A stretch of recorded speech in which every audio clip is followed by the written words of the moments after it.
Welcome, everyone, and good evening to Eagle Field, Southwest High School, El Centro, California, where today the Southwest Eagles will have crosstown rivals, Central Spartans, coming over to visit. My partner since day one, Ron Rubio. Welcome, Ron. How are we doing tonight? Thank you for having me tonight. And yes, it is a very, very, very festive night here at Eagle Field.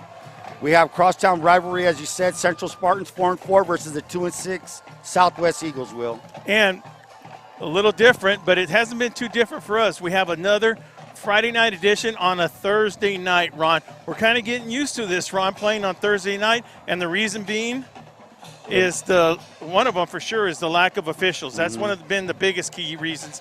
And the other thing is when you have the lack of officials, Ron, it throws everything in a wrench. Sure does. There's teams that are playing tomorrow night that have homecomings, and you don't want to ruin that Friday night stuff. Exactly. So even though this is key with the city championship, it's a Thursday night, but it's still football night, Ron. I mean, it's great to be here. It certainly is, Will. And one thing about tonight, it's everything you want in high school football. Let's start off the football teams. Two teams, two programs. Right now at this time going in different directions. However, to the festivities, you have a great marching band on both sides of the field.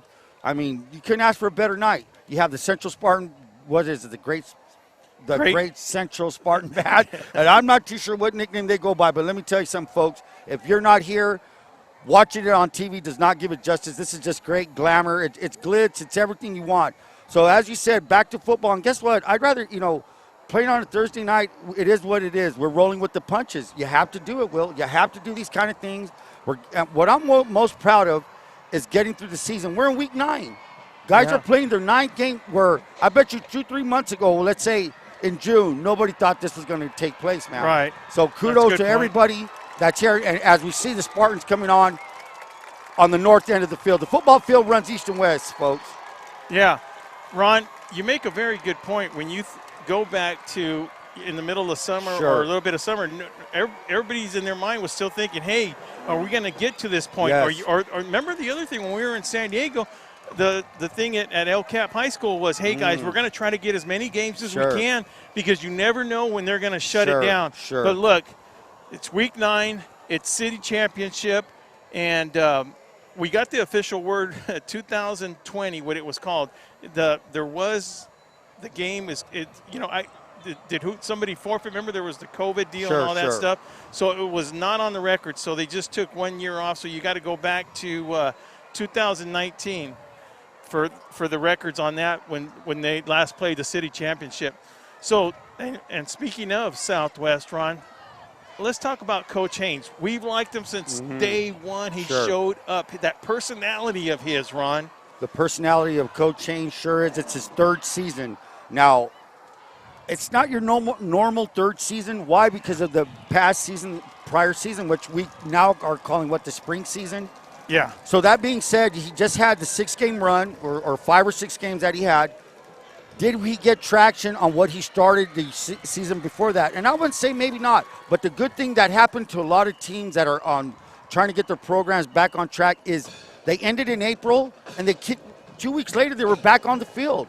So what Coach Haynes right now, I talked to him earlier before I came up here, says, Ron, the thing with him is the number games right now. He doesn't have the bodies that most coaches would like, but what he has, he's working with, and they're starting to come around, man. The records doesn't say everything. And like I said, when you're building a program back, it doesn't happen in a day. As they say, as I've said before, Rome was not built in a day, man. You got to take time. It takes years. Well, Ron, as we look at the Southwest Eagles, their overall record, I believe it was, we had it down here, it was 2-6, of course. And you're right, it doesn't do us justice because we've said this when he first got hired. We believe, you and I believe that Coach Haynes is the right person at the right time right now to build up this program. I mean, he's personally, when he's talked to us, he's never in a bad mood, just a lot of energy. He's a ball of energy. And you know what, man? It takes a special kind of breed of coach to come in. He knows you're not going to have success right off the bat. And the formula is different everywhere. It's different everywhere. But the thing is, your seniors, you only have them for 1 year. Juniors, you have them for 2 years. The kids that have to buy into your program will be your sophomores and freshmen. And right now, if you look at the roster, there's playing a lot of sophomores right now. So that's a start. So the building block for the Southwest Eagles is key to get this program going. It sure is. It is. You know, that's the building block. And let me tell you something. One thing that they're very fortunate to have, and I will say this right now, right off the bat, is they have a really good young quarterback in Logan Youngers as a sophomore. That kid, number 5, he hung in there last week against Palo Verde. I guess we're getting ready for the national anthem, Will. We're getting ready for the national anthem, and we do have a special event going on in the field right now. There, Ron, talk about a little bit. We're going to have a moment of silence for Coach Jack Edinger, which, of course, was at Central for all these years, and John's got – I believe they're going to do that prior to the national anthem. And the flag is flying half-mast, which is to honor, you know, what they're saying out there. This is a key thing about Coach Edinger. His coaching, first and foremost, he played at the University of Notre Dame. He was Irish. After that, he served in the Marine Corps. Come on, man. Not very many guys either went to Notre Dame or even jumped in the Marine Corps. This guy did both. Moment of silence right now.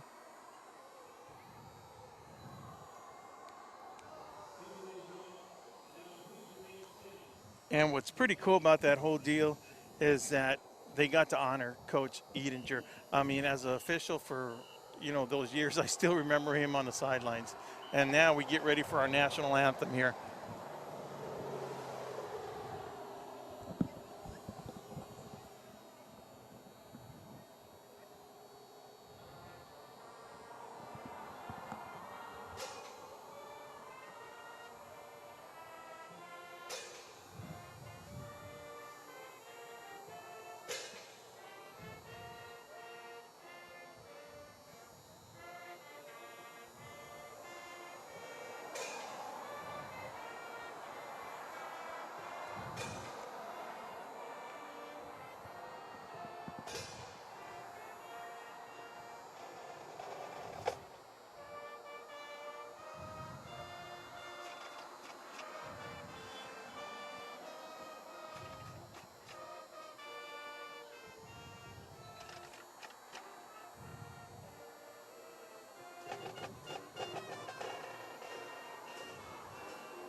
Well, it doesn't matter if it's Thursday night or Friday night. You hear that national anthem, Ron, and it just gets you going. Like we've always said, those chills just happen to show up every time, Ron. I love it, and what I like most about this version of it, I liked how the drum line does the little taps on the side of the drum, keeping rhythm. Man, that gives you goosebumps. You want to, if you ever suited up for a high school football game on Friday night, you hear that, it's on. Your bones, you're just want to go get down there and let's do it. So here we go, man.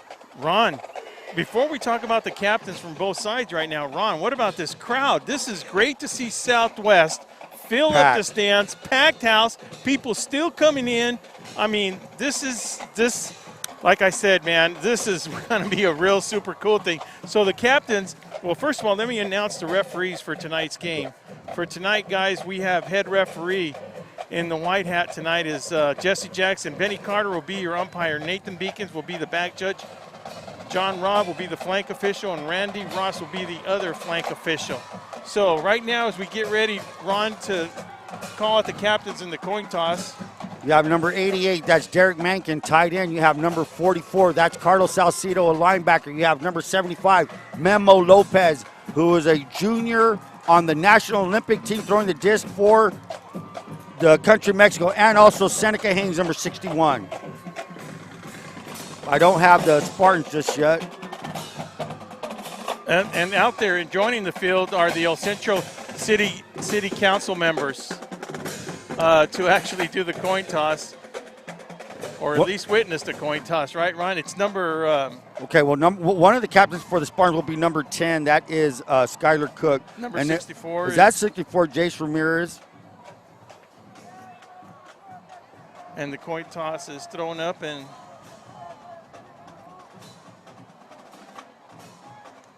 So we have the Southwest Eagles now winning the toss, and they will take control of the football to start the game. Ron? So are they going to? Okay, so they're going to receive. And it looks like that Charlie Sullivan, number 2, is also a captain. So they're going to. Let's see. Well, Jackson says they're going to receive. Yeah. So check this out, Ron. One of the things talking with Coach Haynes, look, he wants that ball. He wants to come out firing. No way was he going to defer. If he won the toss, he wants that ball. He wants to start just airing it out, get youngers in there, get the offense going, start spreading it out. I mean, look, he's even talking like he was going to go deep a couple of times. So, well, they have that quarterback. And let me tell you something. So it's not, it's obvious. The Southwest Eagles are the underdog tonight. What do they have to do to pull out a win? What they have to do is minimize mistakes. Well, that means mistakes, turnovers, penalties, and try to play as perfect as you can, maintain, stick with them. They did a pretty good job against Calexico 2 weeks ago. At that point, I believe it was 13-7 at halftime. It was a scoreless third quarter, and they lost the game in the fourth quarter. So if they could just stay tight, minimize mistakes, and just play alignment assignment, as I always say, that means line up correctly and know what your job is. You have to hang in there. You can't give a good football team like Central extra chances, man. You make them earn it. So here we go. We're going to set for the kickoff. That's number 25. That's Miles Rodriguez doing a very good job kicking the ball this year. Now, I'm going to tell you something right now, right off the bat, so everybody forgive me. These new jerseys, I can't see the numbers out there. So maybe J.J. Galvan, who is our new stat guy over here, can tell me who these deep guys are once we get our camera over there. So set to receive. I'm going to set as Joseph Gomez, maybe an Esteban McDonough, 22-2 maybe. So here it is. And we start the city championship. We're looking at the 25. He's going to be brought down. No, he gets maybe up to the 23-yard line. I want to get that number. That was number 22. Yeah, that was number 2. 22, Esteban McDonough. Double deuces right there. And tackle was made by number 4, the Central Spartans coming in there. That's going to be Darian Nelson. That's a kid. We did not have his number out there. Damian Nelson is number 5, their starting corner. So here we go. The Eagles will take, as I spoke earlier of Logan Youngers, he's the sophomore. The give is trying the left side of the line, getting a few yards on that play would be number 22. That is McDonough. McDonough with the carry. Numbers are hard to read. You have a yellow jersey with gold jersey with white numbers, and man, looks like you have X-ray vision, Superman. So here we go. The give is back to McDonough. McDonough to the left, cuts back to the right. He's going to get up to maybe the 32-yard line, making it a third down. So, Ron. Third and one. So 2 good runs by McDonough. What were some of the things that Coach Rookie Pena had to say before the start of the game? Well, one thing that he was happy about is last week, Havens was not in the starting lineup.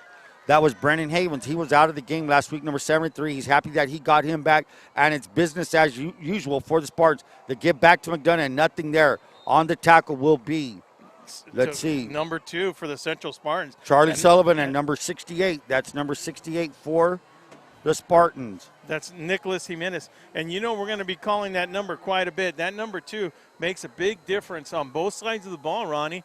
Not just on this defensive side, but on the offensive side.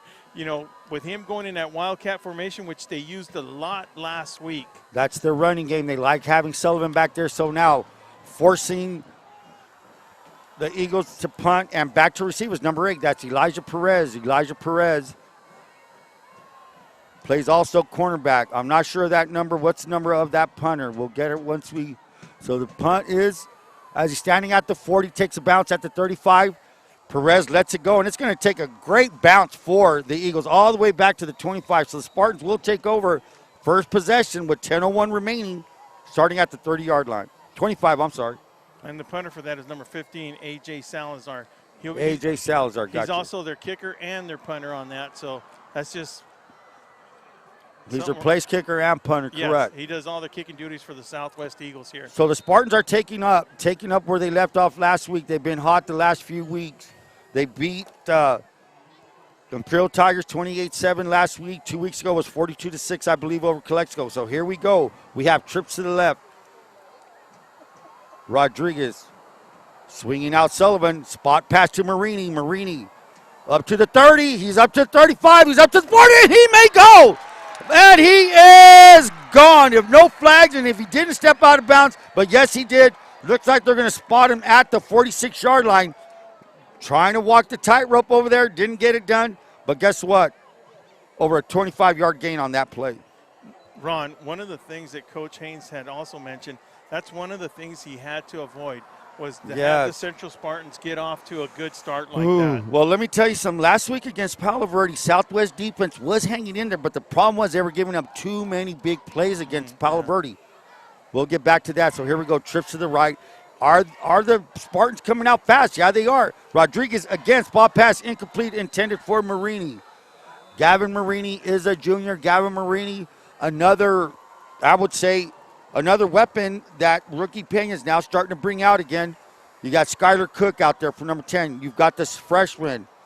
Now, is it Sergio Garcia? Sergio Garcia, yes. Now, Sergio and Miss Garcia family, forgive me, but we want to know, he went from Boom Boom to what? Blaze as a nickname? Good job. Bubba's to Blaze. Bubba, okay. And now, as we see the Southwest Eagles jump off, I'd like to introduce them. We have at left tackle Emilio Hernandez, number 50. In the middle, we have Memo Lopez, number 75. And at right tackle, Seneca Haynes. At the cornerback position, we have Lopez, number 19, Andres Lopez. And at the linebacker core, we have number 37, Sebastian Espinoza, number 53, Caden Shell, number 44, Carlos Salcido, number 88, Derek Mankeen. And in the back, of course, we have, they'll be switching off, William, number 13, and number 4, Joseph Gomez. Here we go, Ron. So there was a slant to Marini, Rodriguez to Marini. The play was trying to be made, and it was null for naught. So Gavin Marini, with a nice slant pattern, he was targeted 3 times. Third time was a charm as he cashed it in for I'm going to say over a 50-yard slant. So touchdown for the Spartans, 9:37 remaining in the first quarter. So, Ron, one of the first things we said there at the tail end, trying to catch our breath here, and the first thing you're trying to avoid is have Central big Spartans. plays. Yeah. Well, you know, this is what haunted Southwest. Here's a kick by Rodriguez, flags on the field.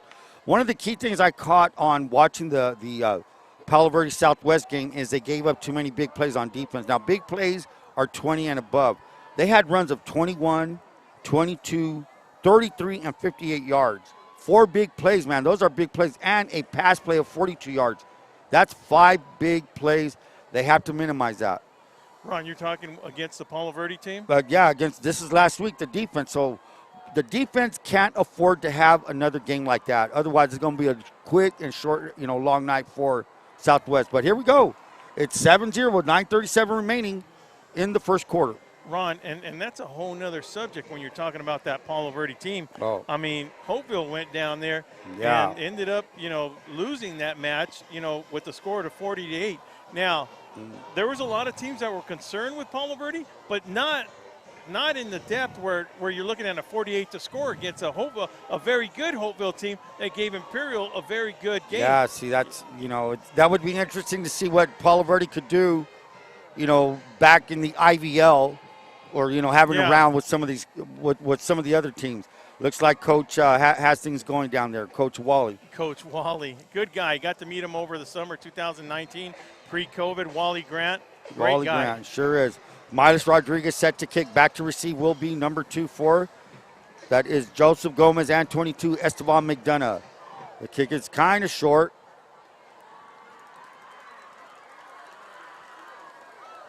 Nice spin. Number 4 is the running back which is Matai Cervantes. Cervantes with a good return there. He's going to bring it all the way up to, I would say, the 25-yard line. So 1st and 10 for the Eagles. Now, important kind of possession. Now, either, of course, you'd want a touchdown. But either that just to run some clock off, run some time off the clock. So here we go. Younger's back in shotgun formation. He has double receivers to his left. He's looking that way. He throws. That's short. That's a big target. That's number 88, Mankin. Mankin now has been, I wish I had his measurements. I don't have it on the roster. Mankin is a senior. Quite an FFA guy. What's the story with that? He's 6'3", 225 pounds, 225. Man. That's pretty big. It shows up on the screen very big, man.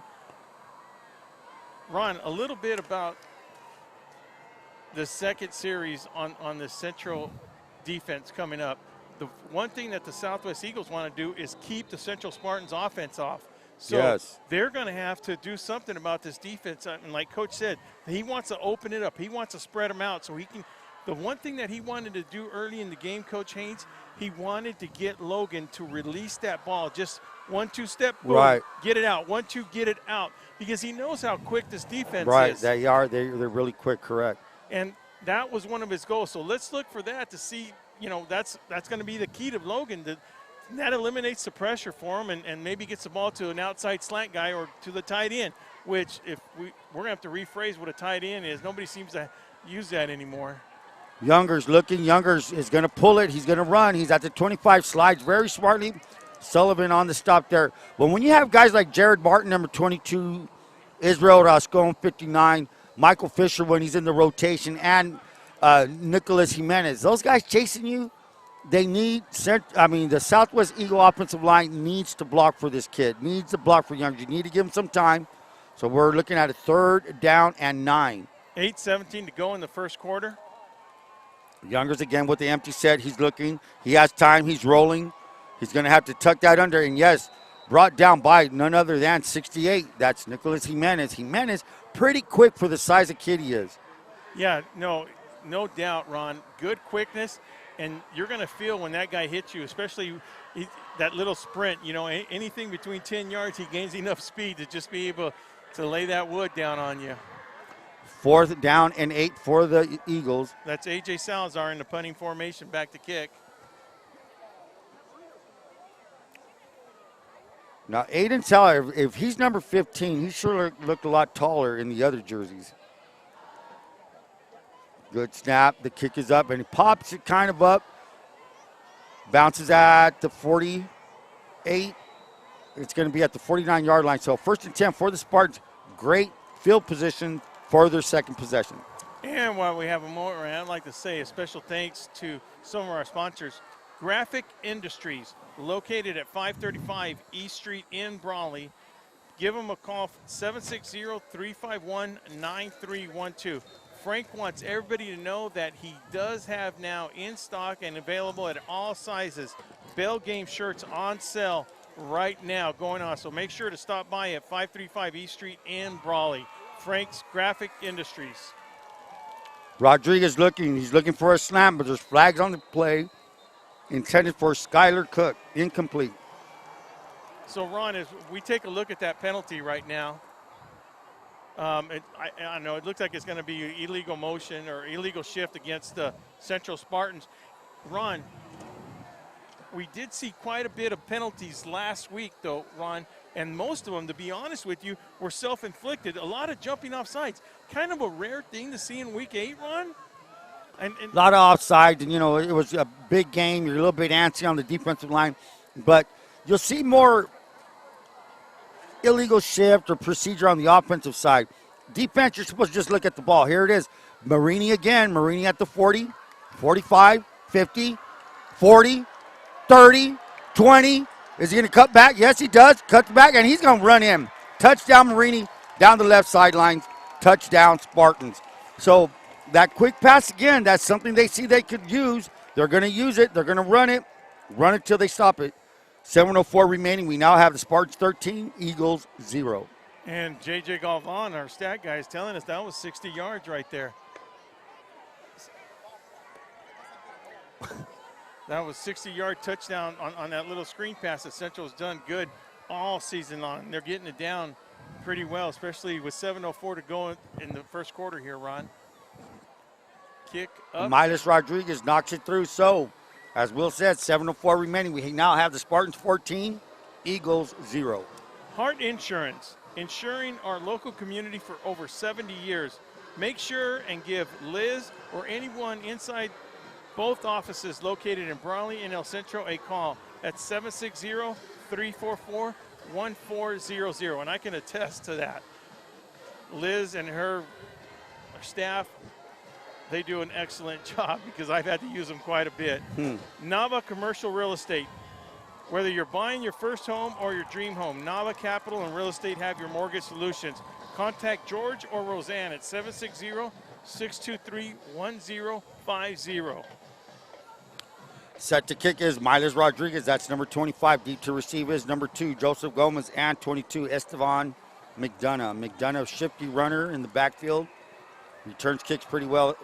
Does pretty good job as a kick returner as well. One of the things that has changed over the years, Ron, is as most high school teams now, go ahead, Ron. Go ahead. He's at now 30.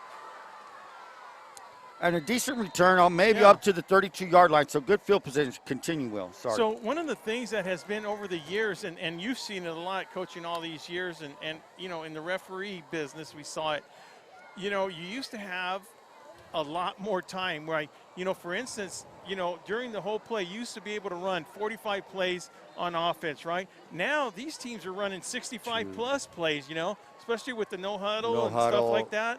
So, and look, in Imperial Valley, a lot of these athletes got to go 2 ways, Ron. They sure do, and the Eagles are one of the teams that have a lot of guys going both ways, and that's McDonough. McDonough with the carry all the way up to the 45-yard line. McDonough is quick. He's really quick. All he needs is a crease, and he'll hit it. He hits the hole very well, gets to the line of scrimmage, finds his blocks, hits it. You have to block for these kids. You have a good runner in McDonough and a good quarterback in Younger. Here we go. McDonough again looking for somewhere to run, nowhere to hide, but he can't hide anywhere. Let's see who's on that. I'm going to say that's number 68. That has to be none other than Nicholas Jimenez. Jimenez is a busy guy tonight. Ron, yeah.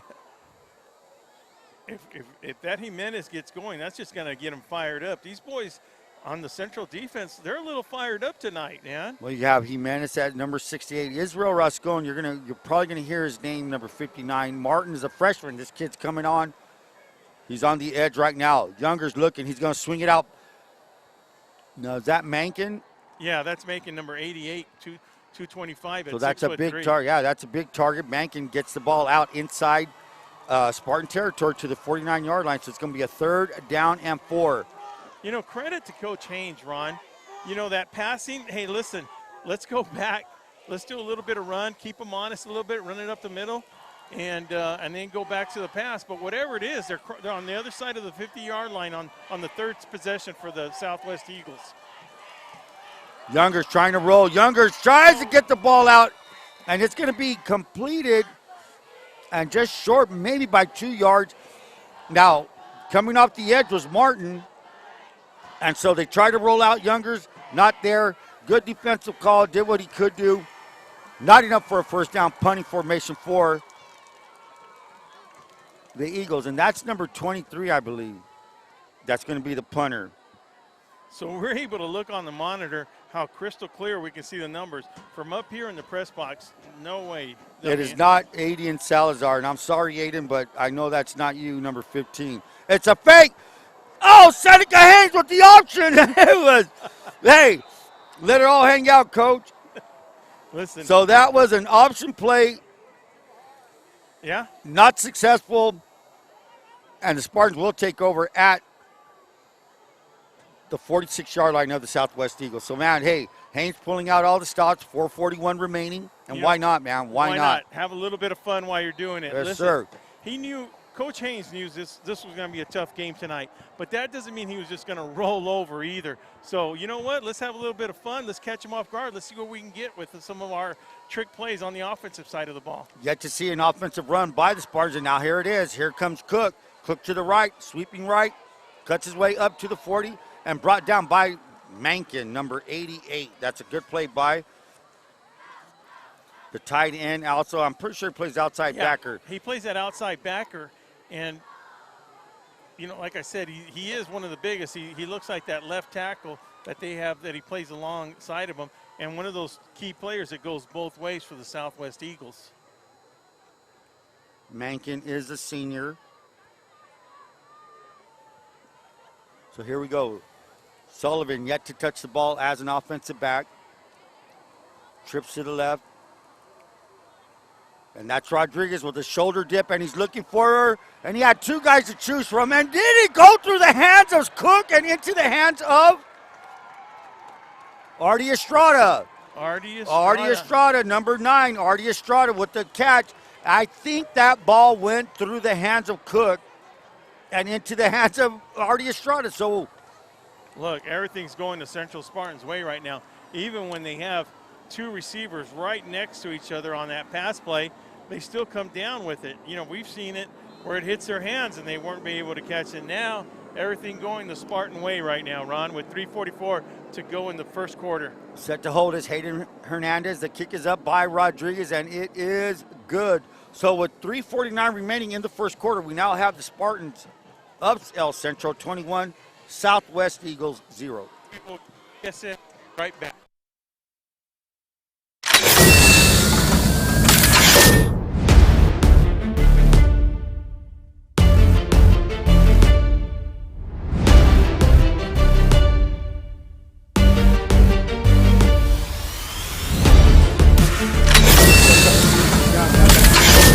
Back to the 25, 35, cuts to the right, 40, 45, and he's going to make it all the way up to the 49-yard line. So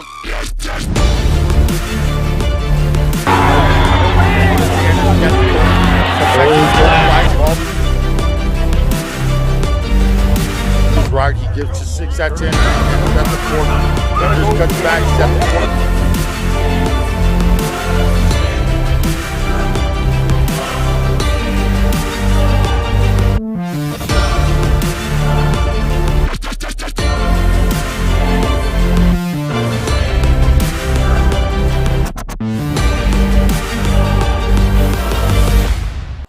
Eagles will take over at possession at their own 35-yard line. Good field position for the Eagles, who now find themselves 21, down by 21.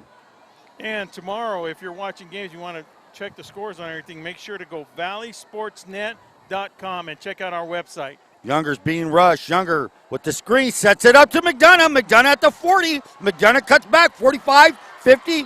Good play.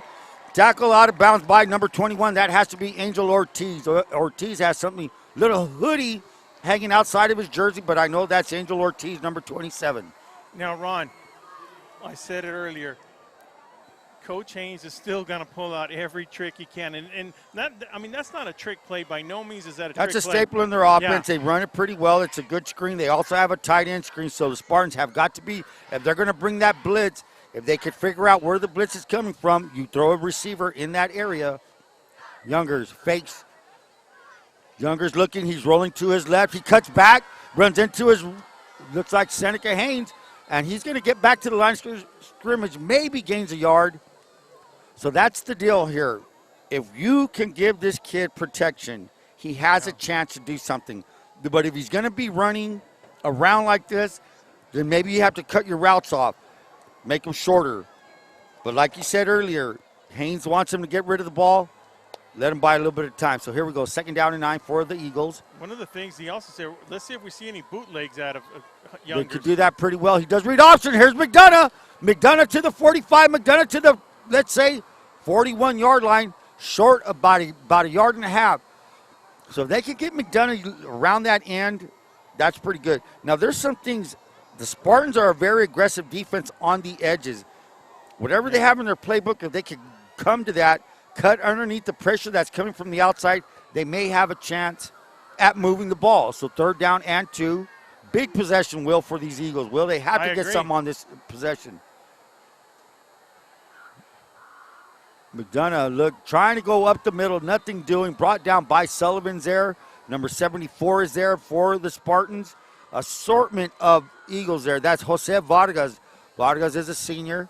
And bringing up 4th down on 4th down now. Here comes it. Looks like punt formation. Punt formation, but you never know just because it's punt formation. Ron, every series, though, the Southwest Eagles are moving into Central territory a little bit further each time. Yeah, field possession it may be changing a little bit. Matai Cervantes back to punt. That's number 23.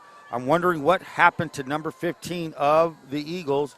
Very interesting. That kid may have played last night, and that's Aiden Salazar. So that's Matai Cervantes. Cervantes with a nice punt. It's going to go over.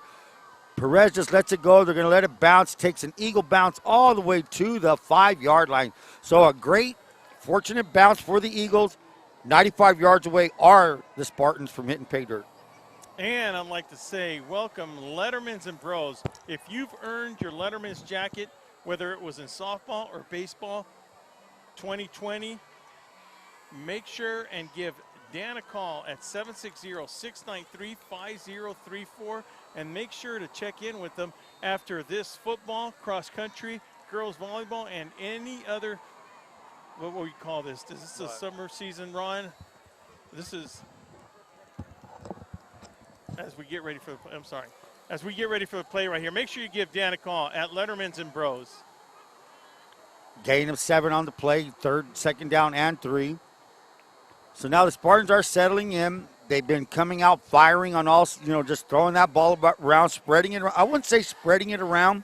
Marini's been the go-to guy. Now here comes this little heavy set here, and that's Sullivan back there, and they're going to draw them off sides again.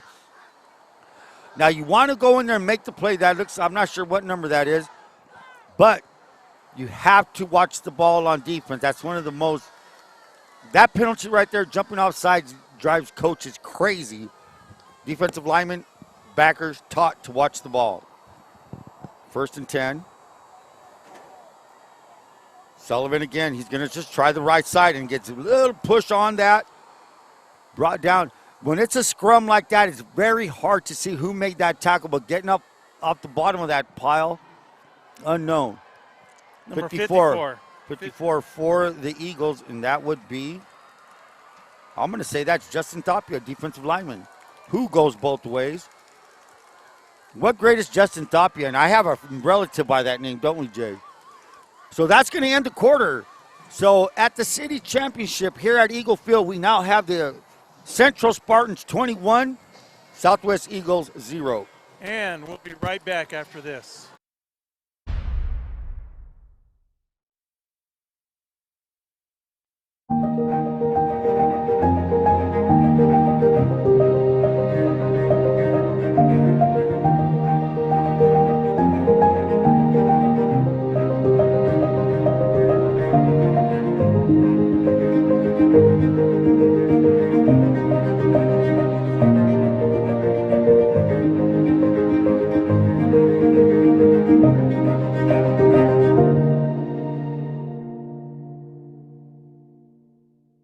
Dippy Duck wants to remind everyone to stay active, play safe, and be cool this summer. Even if you don't have access to a swimming pool, there are plenty of other ways to cool off without going near canals. To play it safe, please remember Dippy Duck's rules. Never swim in a canal, never play near canals, and never jump into a canal. If you see someone fall in, get help or call 911. If something drops in accidentally, let it go. Things can always be replaced, but your life can't. Just stay away, and you'll stay alive. Welcome back, everybody, as we take a look to start at the second quarter with the Central Spartans leading the Southwest Eagles 21-0, Ron. And we're going to probably say it a lot tonight. They got to keep the Central Spartan off the field. Yeah, you're down by 3 touchdowns. Start of the second quarter. You really have to shut it down right now and hope your offense can get a touchdown to make this game get back in the ball game. Not saying they're out of it, but just a couple more, one more touchdown, you're really, really, really in a valley. So here we go. We have a penalty thrown on. Was it delay of game? Might have been delay of game. So good news for the Eagles. Make it now a second down at 12. And we're going to say the ball's placed at the 15-yard line. Rodriguez sets Estrada in motion to give to Estrada right. Estrada on the jet sweep. Strung out very well. Missed tackle, and that's another thing. A missed tackle, you cannot have missed tackles. Why? You should have had the ball carrier tackled 3 yards back. Instead, he's 3 yards forward. Yeah, and especially against a good quality team like that too, Ron. Seneca Haynes, yeah, sure. Seneca Haynes is now coming off the sideline, coming off the field. Is that Seneca, 61? Seneca is 61, and he's hobbling off. Hobbling That's a little bad bit. thing about it. He'll be back, guaranteed. Might be just a cramp. Empty backfield. Rodriguez looks to his right. He shoots to his right, and that is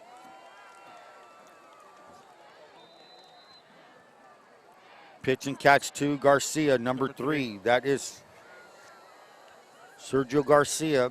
So one of the things that Coach Haynes also mentioned, Ron, you know, they're sitting right outside that bubble for the CIF playoffs. Yeah, but they're going to need help, though. That's the thing.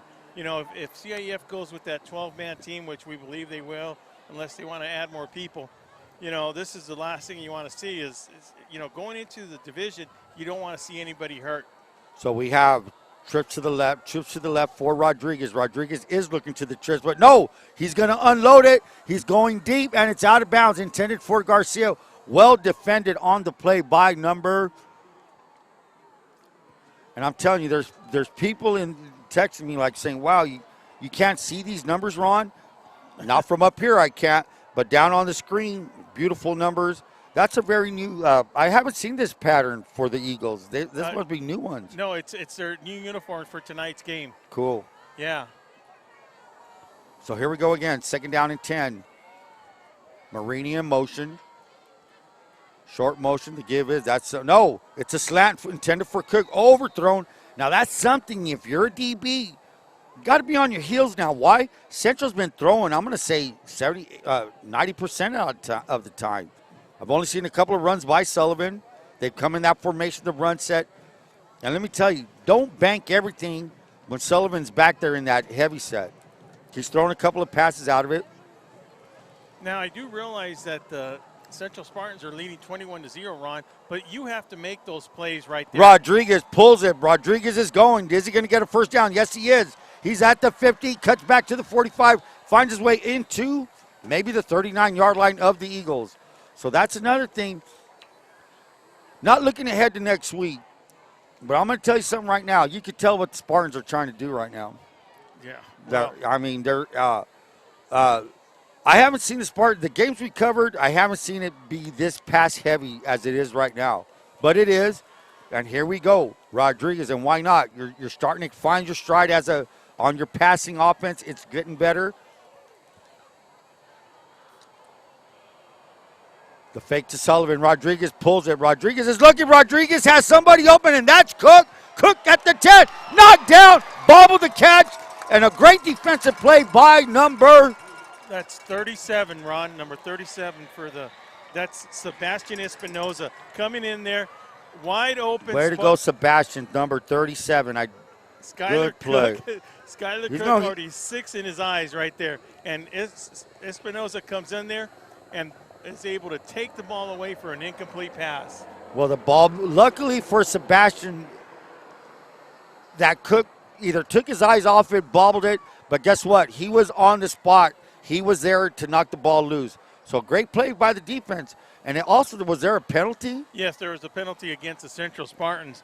And, you know, it's it's still might have not counted, but look, that's kudos right there for that secondary, the Southwest Good Eagles. play by Sebastian Espinoza. So what you have to do, if you're already beat, you just got to make up ground as fast as you can and hope something like that happens. It did for Espinoza and the Eagles. Sullivan started right, cut back to the left, gets 5 yards back, so it's going to be now a 3rd and 10 for the Spartans. I just love the way, you know, you try to run against that defense, and when you're running in between the two tackles, you got people like Emilio Hernandez, number 50, going in there. You got Memo Lopez in the middle, and who's in there? I'm trying to see who went in there to replace Seneca Haynes in there. We have number 50s out there for the Eagles, and that number 50 is Emilio Hernandez. As you said, you have Justin Thapia. Seneca Haynes is out. But right now, Memo Lopez, Justin Villafana, number 76. And here comes Rodriguez. Rodriguez looking for Artie Estrada and overshoots him. Good coverage on the play by number 12, I believe. Well, if it's number 12, that's Estrada, and he's only a sophomore, Ron. Comes in there covering. We got to see him the last time we were here a couple of weeks ago at the wide receiver position. He was Jonah hurt. Estrada, right. Yeah, he was hurt, Joey, and he got some PT time against them. Paulo Verde Yellow Jackets just on the offensive side. So now they got him going back both ways. 3rd and 10 for the Spartans. And look at this set. They're going to blitz. Rodriguez finds his way, dances, and there it is. Sullivan open on the blitz. You can't miss tackles. If you have a shot, you have to execute it. Great call, defensive call. Way to go, Rodriguez. Find Sullivan on the post. Touchdown, Spartans. 9:03 remaining. 27-0 Spartans. Live and die by that blitz, right? Yeah, Rod? you know, it was there. You have to make the plays. That's the thing about execution. You start the play off well, finish it well. You just can't make half a play well. You got to do it all the way through from start to finish. Rodriguez set to kick, being held. Ball will be held by Hernandez. The kick is up, and it is good. So with 9:03 remaining, we now have the Central Spartans 28, Southwest Eagles 0. Havens and Sons Trucking, located at 603 East Main Street in El Centro, specializing in gravel, rock, and stone. For all your landscaping materials, give them a call at 760-352-6735. Ojeda Industries, commercial and industrial equipment supplier. Proud sponsor of Valley Sports Network, and not only proud sponsor of Valley Sports Network, but they are also a big-time supporter of the Challenger League. I'd like to give a big old thanks to Tony and Patricia Ojeda, and VSN are going to get together, and we're going to do something special with that. We're barely in the talks right now, but Tony Ojeda's been with the Challenger League. That's for kids in the Little League department that throughout the whole Imperial Valley. We got more news coming up on that. I don't want to say too much because actually I don't have all that information. But yeah, the Challenger League, Ron, it's something that VSN, I personally look forward to. I actually met the president today, so, I mean, the talks are in the works. So there was a penalty on the kickoff. Deep to receive now for the Eagles will be Nathan Rodriguez, number 20, and Esteban McDonough. McDonough, number 22. So the ball now will be kicked from the 35-yard line. We have 9:03 remaining in the second quarter. It's been a fast game. It's been up and down for the Spartans right now. I mean, up and down as far as the field is, what they're doing on the field. They're throwing that ball around, and that's what's been happening. So Miles Rodriguez set to kick. Rodriguez with a squibber, line drive. McDonough is going to pick it up at the 14. Trying to get his way up to the 20. Does he get there? No, he doesn't, and he's going to be knocked down by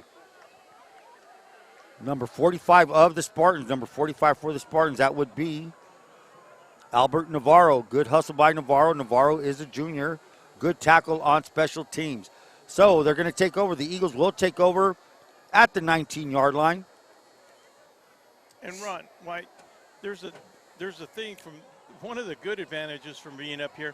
The team speed that between these two, it's kind of being noticeable with the Central Spartans being a quicker team than the Southwest Eagles, especially on the special teams there, Ron. Well, you also on offense, you know, with the wideouts the Spartans have, and as you know, they have a young defensive backfield as the Southwest Eagles. Is that McDonough? McDonough sweeping to the left. Speed, yeah, team speed very critical, and like I said, for the Spartan offense, putting up 28 points already, it's that passing that's going on. The passing now is going to open up the run game, and the outside guys, they have speed. The speed right now is taking its toll on the Eagles' defensive backfield. Second down and 5. They give up to middle to McDonough. So I'm wondering now, is Seneca Haynes back in the ball game? I'm trying to look for him. Yes, he is, Ron. Yes, he is. He's back in there. I think it's going to take a little bit more than an ankle. I think, he's limping. He's limping, but he's, you know, that's one of those key positions. He goes in at the center position, Ron. So he knows how important that is. We'll look for him to see if he's going back out there on the defensive side. But definitely not going out for this offensive That hurts, series. yes, sir. That hurts. He's the heart of the team in the middle of that offensive line. Younger's looking. Younger throws a deep out to Mankin. Mankin at the 30. That's going to be enough for a first down. Is that their first down of the game? I think so. They're moving the chains. Number 12 in there on the tackle, Josel Rodriguez, but not enough. And that is, like we said earlier, Ron, it's just good to see the Eagles progressing every time they get the ball in their hands. Now, I'm not seeing no different defense on the Central Spartans, so this Eagle offense that's what it has to do, Ron. I'm seeing some different numbers for the Spartans in there. We'll get to those numbers as quick as we can. That's Martin, number 22, with the rush, and a nice catch. Good catch out there by number.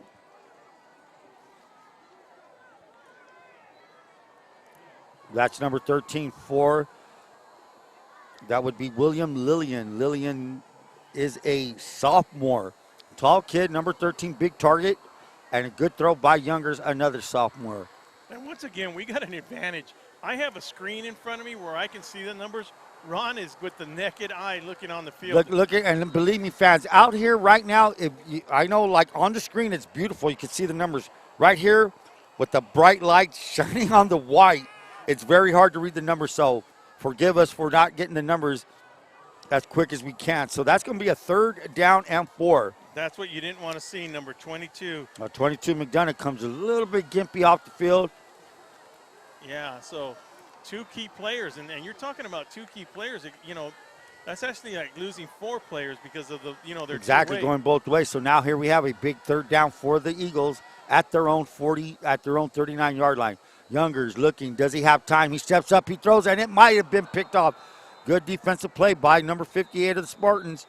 We got a flag coming in there from the back judge official. Julian Cortez on the near interception. Good linebacker drop for Julian Cortez. What could that have been? Hold? Well, it could be a holding, but the key is, when did the holding occur? When the ball was in the air or when it was after? So it depends, Ron. I missed the signal by J.J. Jackson, so.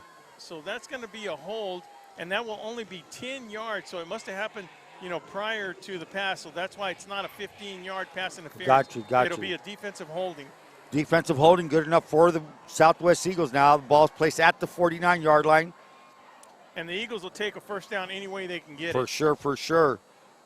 And it's a fumble. Why did he take his eyes off the ball? What number was that? Number 20. Number 20 just inserted. Nathan Rodriguez in, just like you just said, right on cue. Your starter goes down, you put in the backup, you better hold on to the ball. Good thing is they recovered by the Southwest Eagles. Loss of 2 on the play. Yeah, and you know, like we said earlier, that with the starter going out, Seneca Haynes being able to go down there, I can't see, well, the Central. Yeah, are you still in there? Is number 22 go back in there, Ron? I'm not too sure. I'm looking for him on the sidelines. I don't see him on there. So here we go. 2nd down and 12. Fake handoff. And a nice, didn't have time, brought on pressure. Looked like a corner blitz by Josiel Rodriguez. Good defensive call. And guess what, man? That's a boot that you were looking for, Will. The fake, play action fake, and then boot out. Good play, good execution on the defensive side. Try to get that ball out. Hey, if you don't get the sack, you want to hurry up that throw, and that's exactly what the Spartans did. Well, the thing is, it just didn't work for the Southwest Eagle, but that's actually a really good play for the Eagles. It's a great play. Yeah. It's a great play. The deal is, Spartans counter with a good defensive call, shooting that Josiel Rodriguez out of the corner spot. So Jungers finds him in the 3rd and 12. He's looking. He has time. Can he do something with it? He's running.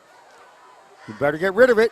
And he does. And it's caught by Mankin. Mankin comes back, scramble drill, catches the ball.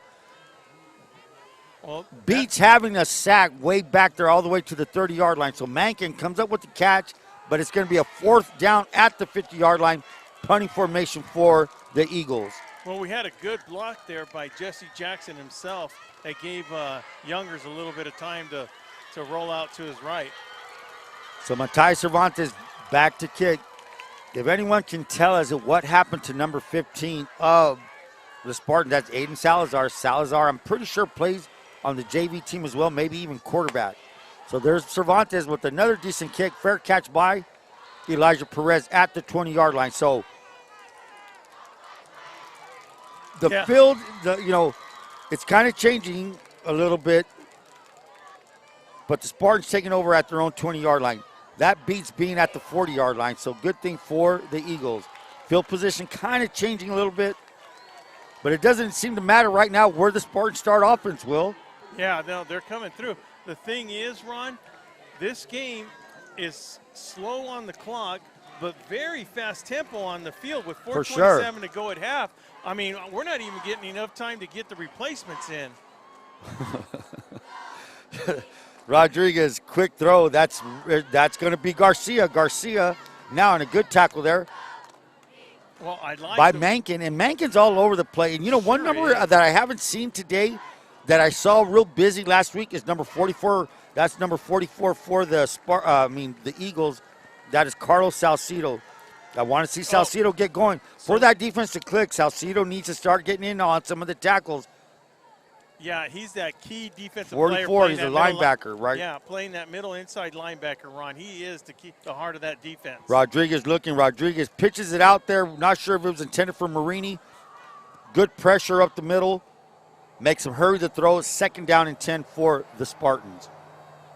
And with 3:53 left in the half, still, of course, the score 28-0. You have the Central Spartans. Is this their regular tempo on their offense, Ron? I think it has been like the last. It looked like this. It kind of reminds me of what happened in Calexico 2 weeks ago. Last week they got off to a quick start, 21-0, I believe, against the Tigers. And they kind of relaxed in the second half. Scored another touchdown towards the tail end in the fourth quarter. So a timeout by the Spartans. So with 3:52 remaining in the second quarter, we have the Spartans 28, Eagles 0. We'll be right back with some messages after this.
So Garcia with the sweep to the left, cuts it all the way up to the 50, but there's a flag on the field. Sorry for that delay, but it may be coming back. Well, that penalty was thrown late at the end of the run there, Ron. So even though it's going to go against the Spartans, it's going to be a spot foul. So they're going to go ahead and give them the first down because it was past the first down marker. Oh, really? Yeah, so it'll still go 10 yards from where that spot foul occurred. And instead of it being a second down again, it'll be a first down, Ron. Well, let's see. Let's see if I'm correct, first of all. And I'm not, well, it looks like it's not. It's second down. It's second down. So pass to Marini on that spot pass. Marini is looking to weave his way to the 45-50. Good block, 40. It's going to come back. 20, 10, touchdown Marini. Let's wait and see what the flag's all about because there was two of them on the field. And mistakes are costing points up on the board for the Central Spartans here, Ron. So what do they call on here? I missed the call by J.J. Jackson, did not see. So what's that, targeting? What is? It's helmet to helmet? No, it's targeting, but it's a blindside hit. Oh, okay. Yeah. So that's definitely going to go back. So now, is it from the spot where it happened? It's from the spot where it happened, but now I'm not going to say nothing because they went past that first down marker, you know. So 2 plays with 2 big first downs being brought back. So 2 plays consecutively with penalties. And that is the definition of that when you see the ref do that. Yeah. So the Southwest Eagles dodge another bullet. Marini gets his touchdown called back, and now it looks like, I don't know what the box guy's doing over there. I'm looking at the chains. So the ball will be placed at the 34-yard line. It's going to be now second down and, let's say, 7. So it's the same scenario as the previous thing, but I guess it does go. They don't, just because you pass the first down marker. Motion by Estrada to give to Estrada. Estrada trying to string it out. And looks like he may cut upfield. And he's going to go to the 50. Estrada is gone. Touchdown, Estrada. touchdown. Let's give him 59 yards for that touchdown. So good run by Estrada. With 3:13 remaining, we now have Central Spartans 34, Eagles 0. So, man, here we go. The jet sweep, they ran that. Instead of heavy dose of Charlie Sullivan, it's been outside runs, and Rodriguez is just throwing it downfield, Will. Remind me right after this PAT, Ron, I got a question I want to ask you, and I want to hear your opinion on this. Miles Rodriguez set to kick. Hernandez set to hold. That's number 11. The kick is up, and it is good. So right down the middle. So, again, 3:13 remaining. We now have the Spartans 35, Eagles 0. So, Ron, my question is, we're seeing a lot of points up on the board. We have 35-0 with 3:13 to go in the half. But, Ron, are we seeing a crisp Central Spartan team on the offense? The defense is playing well. I got to admit that. The defense is playing well. But I've seen a couple of penalties, that were mental mistakes. I've seen some passes where there wasn't a wide receiver there. Going into a big game, which I think is, it's – and we'll talk about that later on.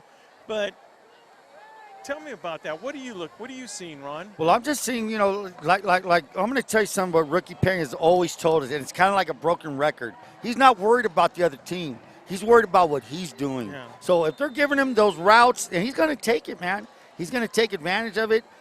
You haven't seen his running game, but he wants to work on the Spartan passing game. So here's the kick. Received that. He's at the 25. That's a new kick returner. That's number 3. That's number 3 of the Eagles. Number 3 is Nate Smith Jr. He's a senior, 5'11", 180. So, yeah, back to that question, yes. I mean, we all have to realize and look forward. We can't turn our blind eye to it. The big game's next week. Yeah. And, you're trying to get whatever tools you have, you're sharpening them right now. Passing game, hey, if it's not where you want it to be, what a better time to go under fire right now against the Southwest Eagle. Big game. Yeah. And let's see what they got. And that's what they're doing. So here we go. Empty set. No, it's not an empty set. We have a diamond set to the left. Youngers being chased by Martin. And he just gets it away to Mankin. Maybe gets 2 yards on the play. And that's the thing about this Youngers kid. Under duress, under fire, he still has enough on it to complete it. Even though it was just 2 yards, most kids would have grounded it or gotten sacked. Yeah, I mean, if they give this kid time, and, I'm sure Coach Haynes is going to find a line next season to get this kid, keep him upright, what you mean standing. You want him to sit. When he has time to sit back there, the kid's as good as anybody in the league, I would say. As a sophomore. And a sophomore starting as a freshman there, For sure. Motion by number 12 to give. Is it a fake? No. And that's what he does well. He does a little bit of that read, quarterback read, does pretty good. Maybe gains 2 yards on the play, setting up a 3rd down and 6. There to push him out was number 27, Angel Ortiz for the Central Spartans. Angel Ortiz on the stop, and now looked like number 22, McDonough, goes in. I didn't care for how he limped, kind of gimping into the lineup, but he's out there nonetheless. 2:17 remaining. And I need to mention, Seneca Haynes is still out there. They're going all out, man. Rush by Martin. Younger's looking. He's trying to pull up. He's going to cut back to the 35, and he's going to be brought down by number 74 and number 4. Number 4 is Darian Nelson, and number 74 is Jose Vargas. So Vargas and Nelson on the tackle. We have Angel Ortiz out there, number 27. Elijah Perez is out there, number 8. 65 for the Spartans. 65 is trying to get a number on 65. I don't have a number for 65. And it's pump formation. Who's deep to receive? Who is deep to receive? Is it Elijah Perez?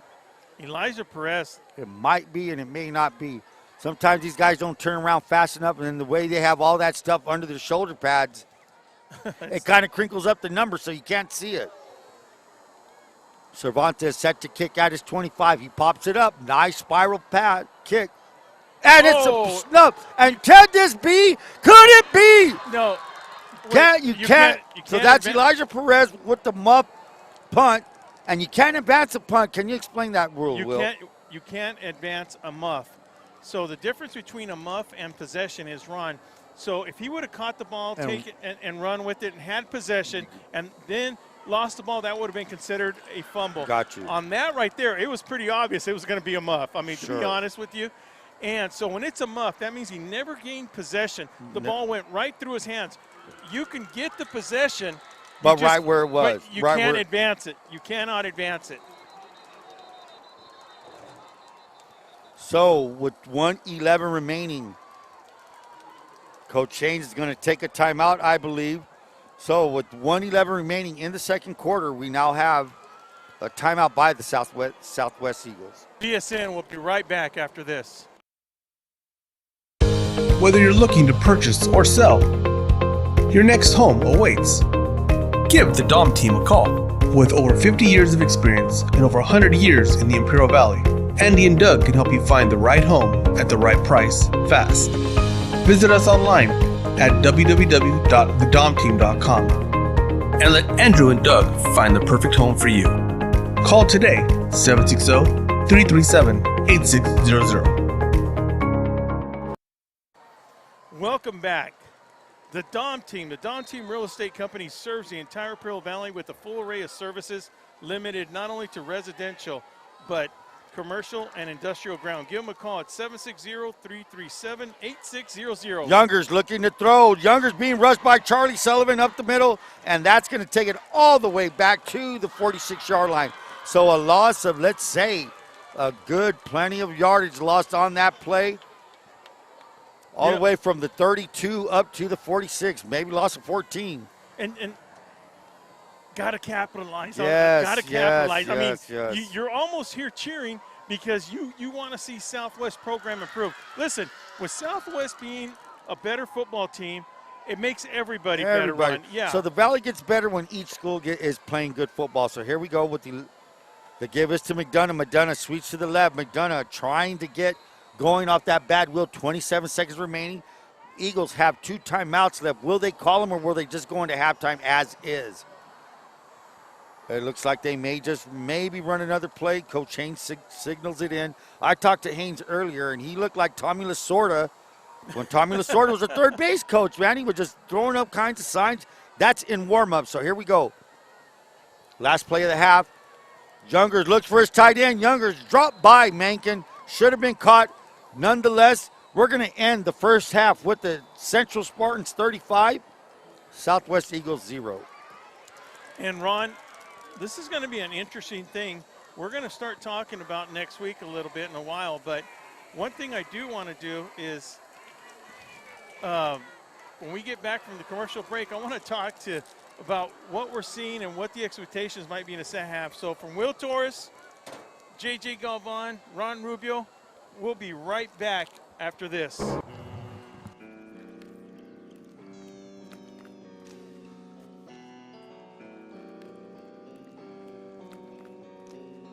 Chokey B.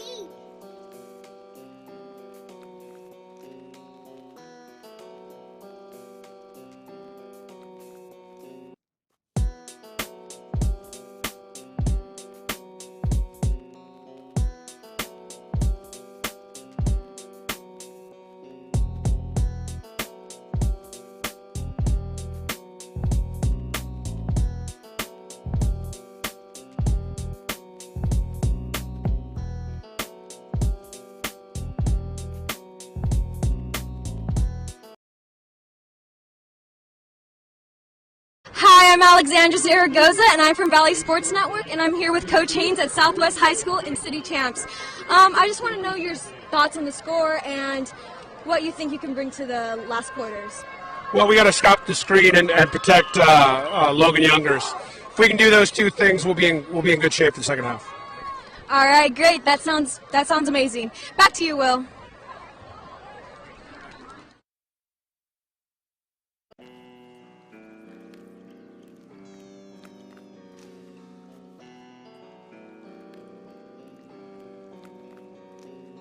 Chokey B.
Whippy Duck wants to remind everyone to stay active, play safe, and be cool this summer. Even if you don't have access to a swimming pool, there are plenty of other ways to cool off without going near canals. To play it safe, please remember Dippy Duck's rules.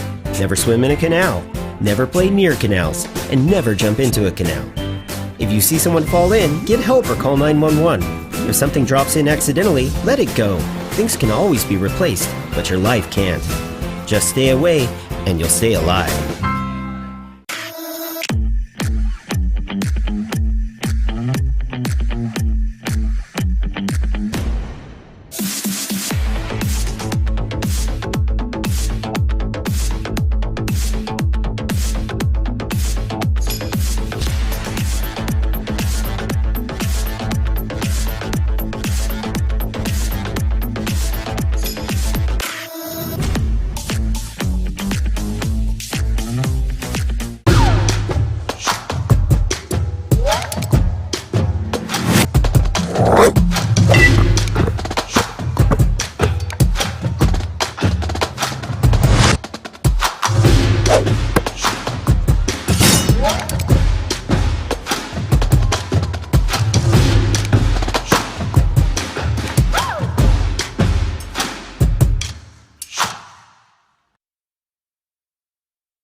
Whether you're looking to purchase or sell, your next home awaits. Give the Dom team a call. With over 50 years of experience and over 100 years in the Imperial Valley, Andy and Doug can help you find the right home at the right price fast. Visit us online at www.thedomteam.com and let Andrew and Doug find the perfect home for you. Call today 760-337-8600.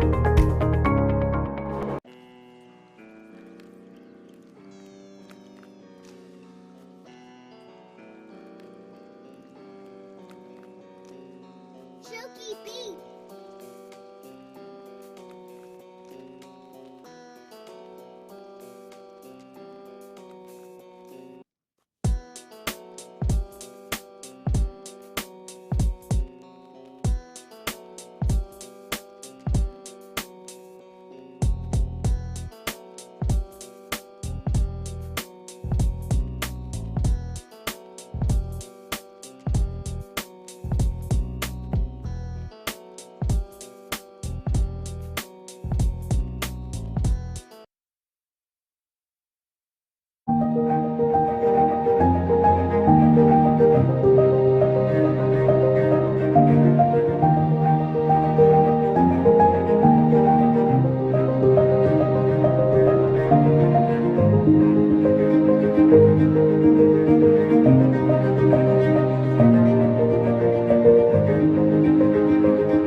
Whippy Duck wants to remind everyone to stay active, play safe, and be cool this summer. Even if you don't have access to a swimming pool, there are plenty of other ways to cool off without going near canals. To play it safe, please remember Dippy Duck's rules.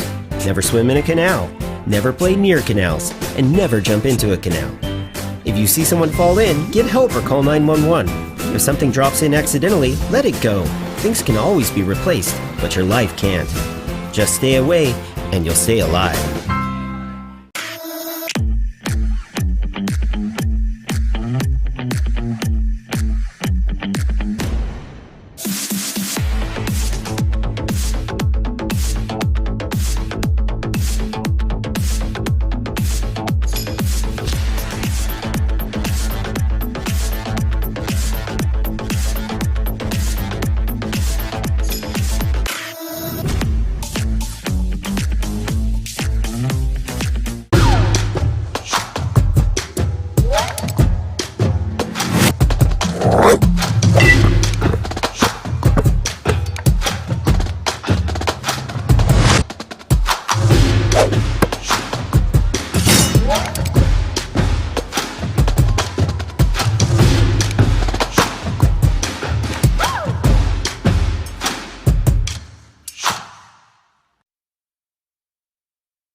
Whether you're looking to purchase or sell, your next home awaits.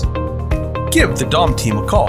With over 50 years of experience and over 100 years in the Imperial Valley, Andy and Doug can help you find the right home at the right price fast. Visit us online at www.thedomteam.com and let Andrew and Doug find the perfect home for you. Call today 760-337-8600.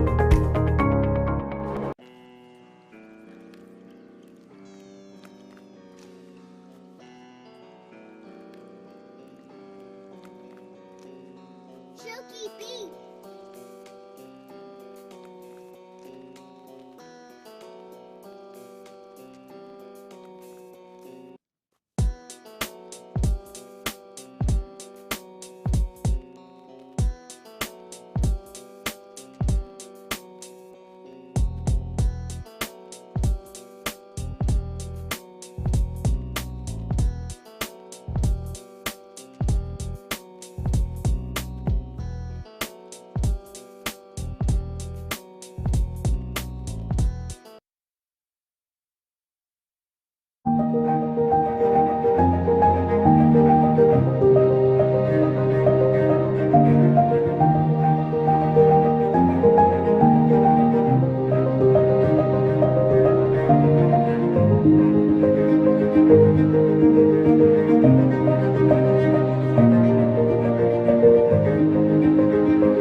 Hippie Duck wants to remind everyone to stay active, play safe, and be cool this summer. Even if you don't have access to a swimming pool, there are plenty of other ways to cool off without going near canals. To play it safe, please remember Hippie Duck's rules.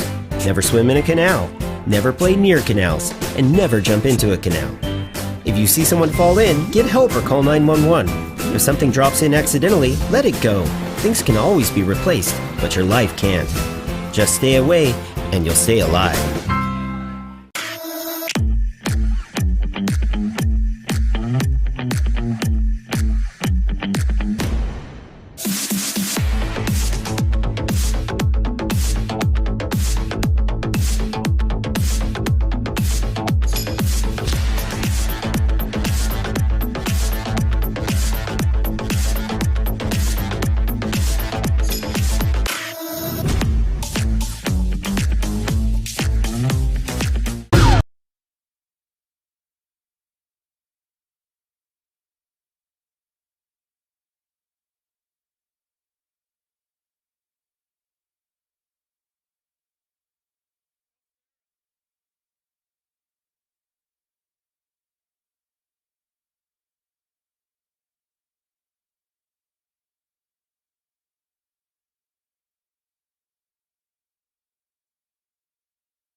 Welcome back, everyone. If we take a look at the Southwest marching band, I would say. Ron, 35-0. Central Spartans. Give me your thoughts on what's going through Coach Rookie's mind right now at halftime. What you think, not what's going on. But well, you know, it's kind of the game's not over. It's 35-0. Simple as, this game is over. It's over. Okay, however, looking down the road, Spartans have a lot to lose if they lose somebody in the second half. So what are you going to do? Are you going to pull the reins back and let's start playing some of the subs? Or are you going to keep the metal to the pedal and see what you can come up with? You're up 35-0. What's the story on mercy rule? Will there be one? Is it automatic? Now, that's something that I always ask that question. It's 35-0. What's the story on a mercy rule? So when it's 35-0, the start of the fourth quarter, it's automatic. Fourth, okay. Everything else after that, it has to be coach's agreement. But I believe Coach Haynes still wants to run some more offense. You know, he's got to keep running this place. Like we talked about earlier, you know, he has an outside chance. Let's just be honest about it. He has an outside chance because he needs other people, other teams to come through to go into the CI. He wants to keep playing. That's his mentality. For sure. Yeah, that's his. He goes, hey, listen, man, I hope they do expand the teams that go into CIF because I want to keep playing. Yeah, and that sounds – any coach would feel that way. But this is a story here as well. So when you get into the computer side of rankings of who's where and what division, yeah, the human side of it is out the window. You need points. That's the data. That is, I would say, the computer program, the analytics of what's coming on. So if you're going to get skunked 35-47 or 42-0, then you're not going to get any kind of points, and that's not going to help you jump up in the rankings, whatever division you're in. So that's the story with that. But back to Ricky Pena. What are you going to do, Rookie? I mean, what are you going to do? So that's up to the coach. Not sure what he's thinking, but you have a big, soft, big lead, 35-0. What do you want to do? Do you still want to work on things that you're preparing for next week against the Wildcats? Well, you're right. I mean, we don't know what he's thinking. I mean, but one of the things is he's the same way too, Ron. He, you know, whatever, even though it's 35-0, he wants to still get everything because, sure, like you said earlier, you mentioned this earlier, Rookie Pena wants to make sure he's not worried about the other team. He is worried about the Central Spartans. That's for sure. He's got to make sure they're clicking on all cylinders at every position, whether it's offense, defense, or special teams. He wants to be clicking. He don't want to see – that's one thing he doesn't want to see. He doesn't want to see penalties.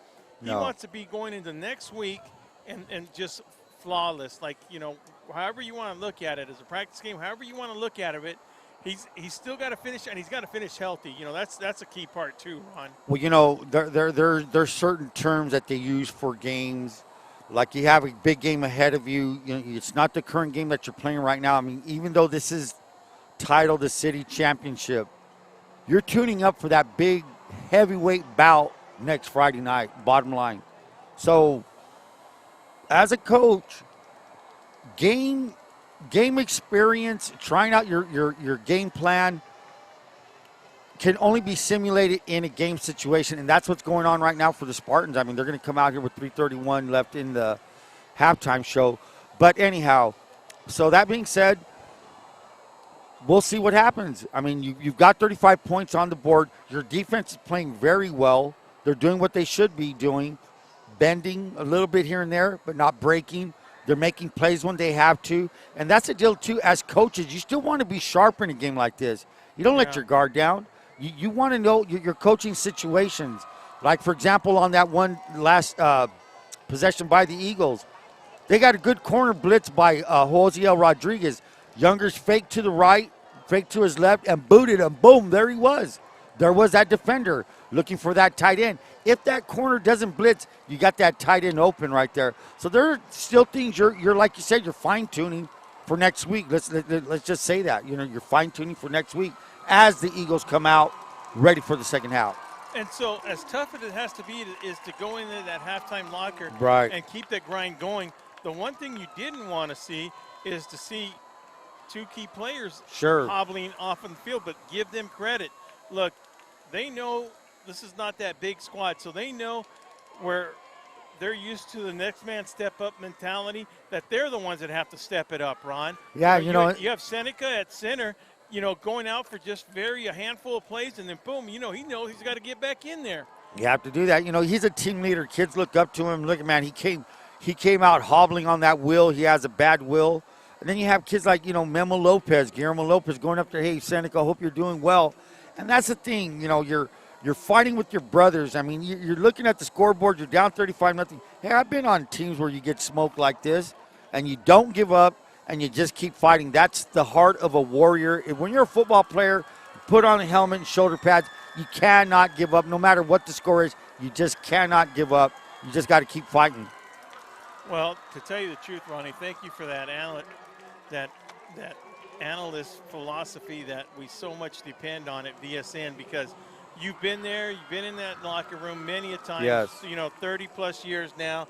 So, that's why we ask you these type of questions. You've been there, and every year, every team's different. So, for sure. And it's not always going to be the same. And like you said, listen, you've been in that locker room where the score's been lopsided, and you've been on the other side of it. Yes, sir. So, but that's what makes everybody tougher, Ron. That's what makes everybody better. That's what makes people succeed in the game that we love so much of football. Right well here. said, Will. And when you're as we said, these are two different. The programs are on different sides of the spectrum. You have the Spartans, who are in their terms maybe record-wise having a down year. To them, being at 4-4, that's not where they wanted to be. But on the other side, you have the Eagles trying to get to where the Spartans are at. They're trying to get there, and these are the kind of how would you say, tough lessons that you have to go through to get, and growing pains that you have to go through. And hopefully through this, the kids see some kind of success tonight. They're saying, you know what, we can't wait till next year, or we can't wait till next week. And who do the Eagles have next week, I'm wondering? Well, it's going to be Vince. that Romero helmet against the Imperial Tigers. Oh, that's right. Correct. Yeah. So they're going to close out with Imperial. Now, who knows what's going to happen tomorrow? So the story's going to change. The narrative changes, all depending what happens to Imperial tomorrow with Calexico. That's a big clash right there. Imperial Calexico, that's a pretty big one. And covering that for VSN is going to be John Moreno and Vic Carrillo. They'll be covering it, and they'll be at the home of the Tigers at Shimamoto Simpson Field.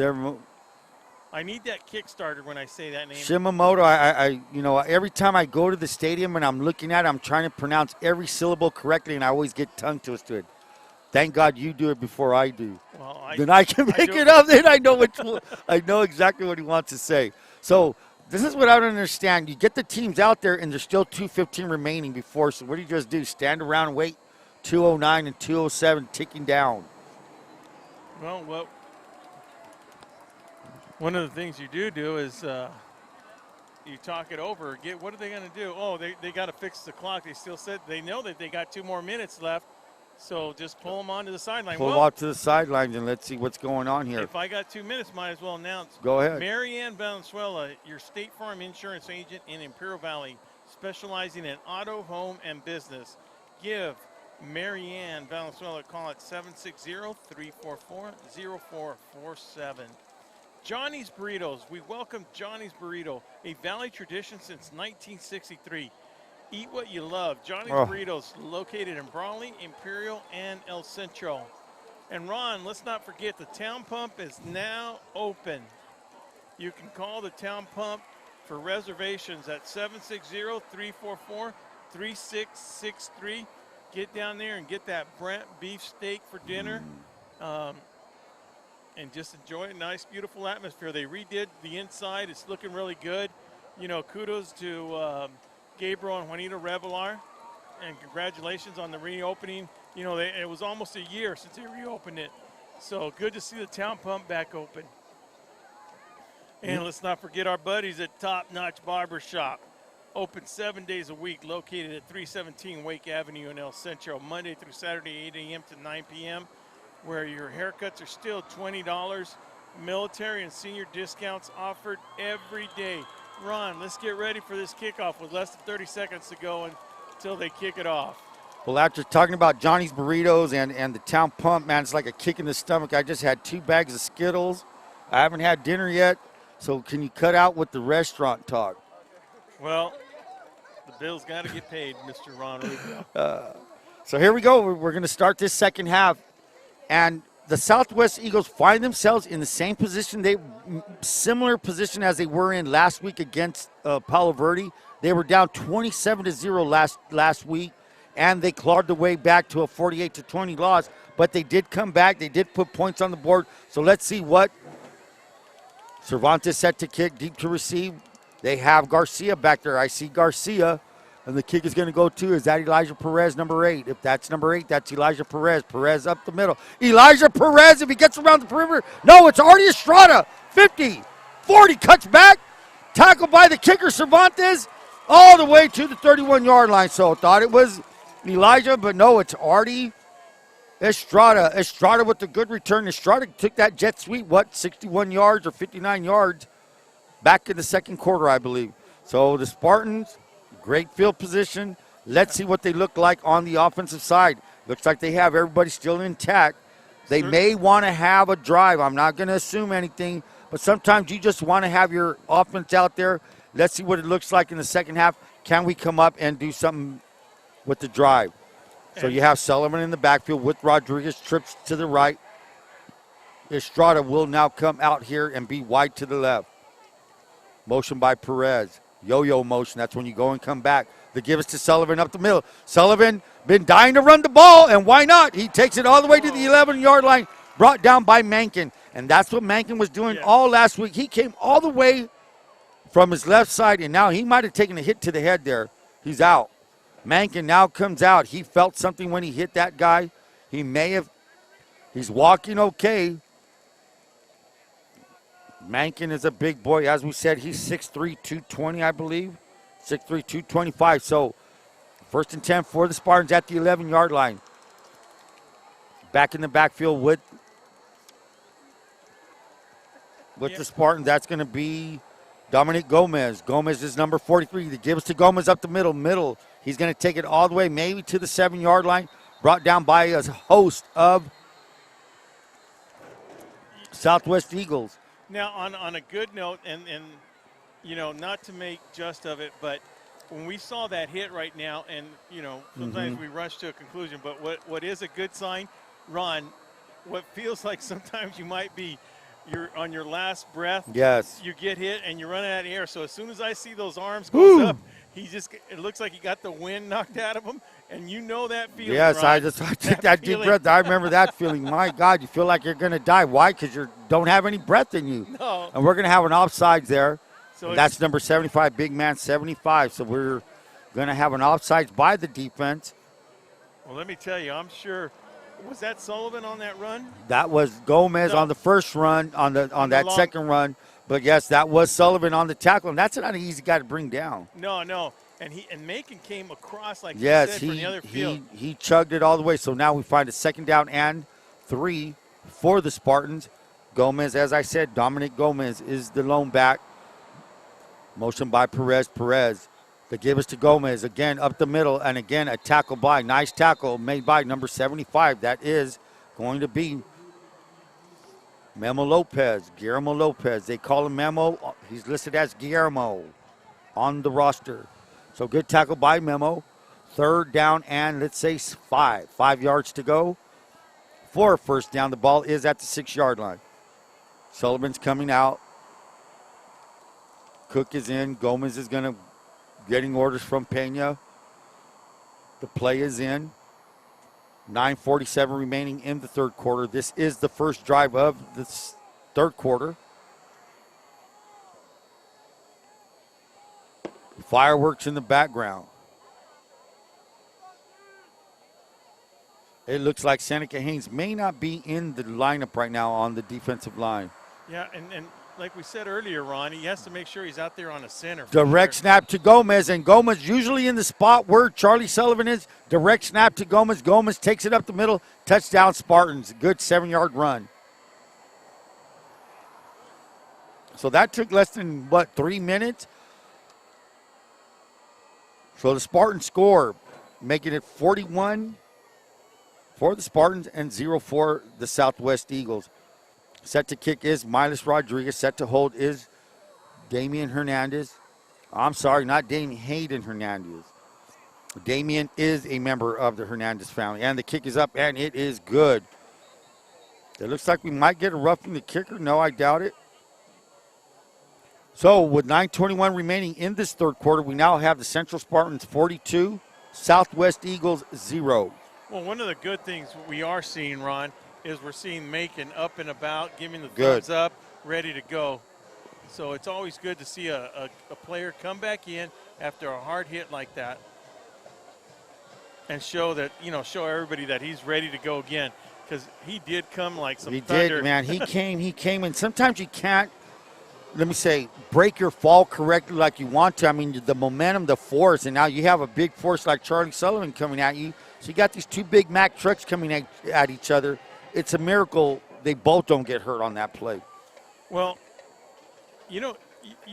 just imagine the emotion he's going through. He doesn't like seeing the score like that, and he's going all out, Ron. All out, man. The emotion it took to run 30, 40 yards across the field from playing on the other side, there was no stopping him. He did stop from scoring a touchdown on that play. Yeah, good hustle. Great hustle. Just a great athlete all around, man. So 25, Miles Rodriguez tees it up, ready to kick, deep to receive for the Eagles. If I could see their numbers, I would tell you who they are, but they're standing at the 10-yard line. Rodriguez, nice kick. That is number 20, Ron. That's number 20 to the 30, 35, who finds his way outside. So that is number 20. That is Nathan Rodriguez. Nathan Rodriguez filling in for Esteban McDonough. Not sure McDonough can go this second half. We're looking in, and as I say it, McDonough's going in there. His shirt is untucked. Now he's going to tuck it in. Now, is that a requirement, Will? Like your jersey, if it's hanging out, I mean, do you? It was, Ron, but now the uniforms have changed so much, and I've been out a couple of years, so it used to be it had to always be tucked in. You remember that rule? Right. Yeah, but now, Ron, I can't keep up with all the cosmetic rules. McDonough is going up the middle. McDonough's going to find his way. Falls forward for a good gain. A gain of 4. We're going to give him second down and 6. The ball is now at the 42-yard line of Southwest Eagles. So with 8:57 remaining, can the Eagles muster up a drive, get some points on the board? We'll have to wait and see. So on the defensive side checking out the defensive line, we have number 74 for the Spartans. Number 74 is Jose Vargas is in there, as well as number 68. That's going to be Nicholas Jimenez. They give us to McDonough. McDonough brought down by Martin. And like I said, the thing about the Central Spartan defense, you're trying to figure out a number who was in there. So you have Martin. You have number 23 of the Spartan. That's Joel Gonzalez Valdez. Valdez been rotating in and out of the rotation, I believe. So you have number 56 out there. Number 56 for the Spartans would be Dominic Lerma. I haven't said Lerma's name too much tonight. And Jace Ramirez. Where's Jace tonight? So here's the snap. Screen. Set up the screen. Nice screen to McDonough. McDonough at the 50. Cuts back, trying to make a big play. Gets enough for a first down. They execute that screen really good. They have a tight end screen that they throw to Mankin. And like I said, they run it pretty well. You'll see that screen, tight end screen or halfback screen every Friday night with the Eagles. It's a staple of their offense. They run it well. Kind of a tight set here. They got the Mankin running off to the left. Here comes McDonough trying to stretch to the right. Cuts back at the 50. Does not. Barely gets back to the line of scrimmage. Brought down by, that's number 56 again. Number 56 of the Spartans. Dominic Lerma.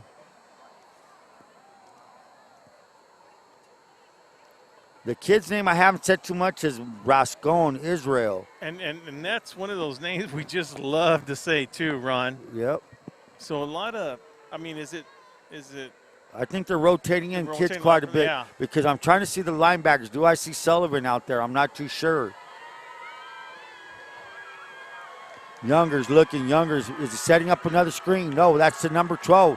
Complete to number 12 for the Eagles, and that is number 12 is Jonah Estrada. Estrada is only a sophomore. So Estrada with the catch, maybe a gain of 1 is going to make it a 3rd down and 9 for the Eagles.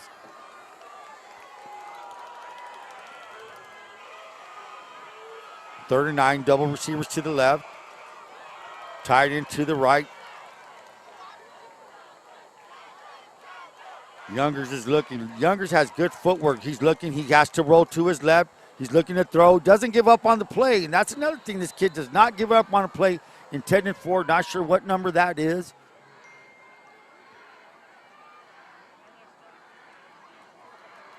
If we turn my way, number 13, as I said, William Lillian. Incomplete pass. 4th down and 9.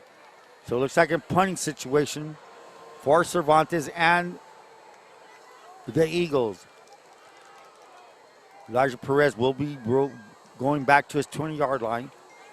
Cervantes is standing at his 38. Cervantes has been getting better at his punts now. First few punts weren't too much in yardage. Last few he's had a spiral and high. Those are the kind of punts that will let you have good punt coverage. Here he is again. Nice spiral kick, makes him field it at, and he falls forward at the 24. So the last, the last two punts for Perez has kind of been a challenge, you know. And I can explain what's happening.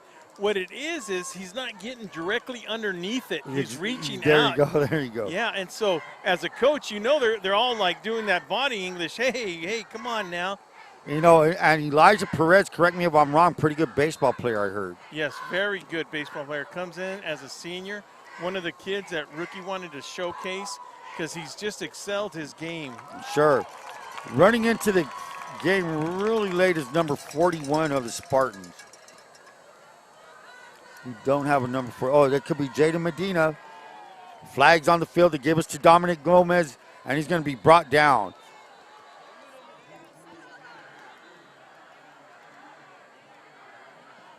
Damian. So we're going to have a replacement at quarterback. That's going to be Hayden Hernandez. Hayden Hernandez is a senior quarterback. He's 5'8", 185. He's been on the football team the last his 4 years. Freshman, started as a freshman. Had a very good freshman year. I remember that for sure. So Hayden Hernandez in at quarterback. We're going to have a bunch of people out here. We still have Elijah Perez, number 8. 41, as I said, is Medina, I believe. Jaden Medina, I'm sorry. So Hernandez at controls now. Hernandez, the give is to number 4. That's going to be Darian Nelson. Darian Nelson is going to carry the ball up to the 33-yard lines. However, there are flags on the field. It may be against the Spartans. So it looks like the Spartans have pulled their lineup now. We're having a bunch of kids in there. I'm going to go with some numbers here. Number 55 now looks like he's at center. That could be Tristan Carrillo. Tristan Carrillo, is he the center? He may be. We'll check it out once they get up to the line of scrimmage. Number 72, Jose Valdez, a senior, finding their way into the city championship. One thing we don't see missing is the size from this line. Oh, no. Gosh, they still come in with the big line, Ron. And that's probably what you get a lot of good scrimmaging in, during the week. Scout team offense, scout team defense. You got these big boys. Why not? So there's Perez again. Elijah Perez trying to work his way to the right side. And there we start seeing one of the leaders on the defensive side. Yeah, number 44. 44, Carlos Salcido. Salcido with the tackle. Been a big leader all year long, according to Coach Haynes. Just vocal, emotional leader for that Southwest defense, playing that inside middle linebacker position. Macon back out there too. Good to see him at the outside position. Hernandez motioning number 21. That is Albert Reyes. So on 2nd down and 15, the give was to number 4. That is Darian Nelson. Darian Nelson came into the ballgame last week against the Tigers, had a couple of carries. And, that's the deal with the Robinson kid out for this season. That kind of changed plans in the backfield a little bit. Yeah. But now they're trying to find the stride, trying to find some people to get in there, give Sullivan a break every now and then. Sullivan goes both ways. He's now having a rest. So we have trips to the left for Hernandez. The single back is Nelson. It's a flanker screen to Perez. Perez tried to spin his way out, caught it at the 15, brings it up to the 16-yard line. Does he lose a yard? It looks like he does. So that's going to bring a punting situation for the Spartans. So with 3:50 remaining in the third quarter, the Spartans will now be punting to the Southwest Eagles. And deep to receive for the Eagles is number 4, and that is number 4 for the Eagles. Matai Cervantes. Now, wait a minute. I've got 2 numbers for you. Who's number 23? Maybe the numbers are – I got to look for a number 4 down here somewhere. No, it wasn't. Is there? Because he changed jerseys. Wow. And he was using another. So Sullivan gets a high punt off. Oh! And it hit. Poor guy didn't see where the ball was going. It was up in the air. So that's the muff rule, right, Will? No matter what, whatever. You're not the guy trying to catch it. Wow. No, that's going to be first touching, and since it went the other way, that's where they'll recover it. But you know. So you know what, man? In defensive number 53, you don't know where that ball is, but you do have to look. excuse me, look and see where what's going on. Well, you got to keep that head on the swivel all the time too. Even though the rule in the book is no more blind sides, you still always got to keep that head in the swivel, and especially know where that ball is all the time. Hayden Hernandez has trips to the right. Single back looks like Nelson. Motion by Perez. Yo-yo motion, we call it. The give is to Nelson. Nelson cuts back to the 40, 35. He cuts to the 30, spins his way to the 25. Nice running. Ron, that's by Darian Nelson. Now, I'm wondering what grade is Darian Nelson. I don't have anything on the kid. He's number 4 for the Spartans. Yeah, and we don't have him on the original Max Preps. We don't have it, and I'm wondering what grade that kid is. However, we now have trips to the right for the Spartans. And my number ends at number 80. We have a number 88 out there split out. Elijah Perez, look at this motion. Wow. Here they're going to let, and the give is to Nelson. Nelson tries the left side of the line, maybe gets a yard. In comes number 43. That's Dominic Gomez. Dominic Gomez. So with 2:23 remaining, 2:22. Do you throw the ball with Hernandez? You know, Ron, I mean, I don't know. I think I would if I'm with 2:12 to go. Well, I mean, I'm not trying to run the ball, not trying to, What if Hernandez has to go in next week in the Bell game? The give us to Gomez. Gomez finds his way up to the 19. That would be my reasoning. But let's see what those Spartans can do. And a tackle on the play by number 75, Lopez. So Guillermo Lopez, as we talked earlier, don't know how it happened or what the story behind it is. However, Lopez is on the Junior Olympic team for the Mexico National Junior Olympics in the discus. So I'm pretty sure I'll run into him during track season. Here we go. Elijah Perez again. Motion. They give us to Gomez up the middle. Gomez looking pretty strong. Number 43 finds his way up to, let's say, the 17-yard line. So now we have what? A third down or a fourth? Fourth down and 1. 4th and 1 for the Spartans. We're inside a minute left in the third quarter. New running back in the game is number 24 for the Spartans. That looks to be Cesar Becerra. Now, Becerra is the kid, Will, if you don't remember, in the Del Valle game and even in the game versus Imperial. A great special teams kid, and he cuts back. If Becerra would get in, I swear to God, people in El Centro would have hit the floor. Becerra made 2 great tackles against Del Valle. He made a couple of tackles against on the special on kickoff. Yes, exactly. Dude, right. It was amazing. So he's an inspirational little guy. Everybody seems to like him. I mean, the sidelines just went crazy when he made those tackles. Hey, a good run right there by Becerra. He takes it all the way to the 5-yard line.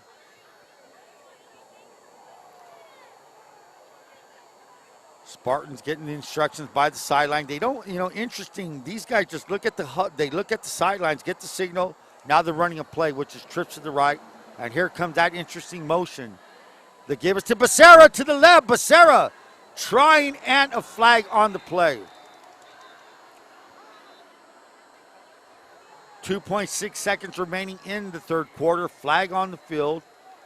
Throw illegal shift. Yep, that's going to move them back a little bit. Hold on, boys.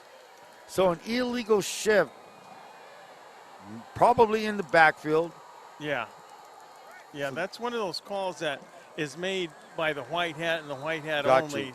Yeah, when it's in the illegal shift, it's made by that white hat. The flank officials, they're focused on the line of scrimmage mostly. I know it's not the first unit, but a illegal shift cost the Spartans a touchdown last week. So at the end of the third quarter, at the city championship at Eagle Field, we now find the Spartans of El Centro 42, Southwest Eagles 0. And we will be right back after these messages.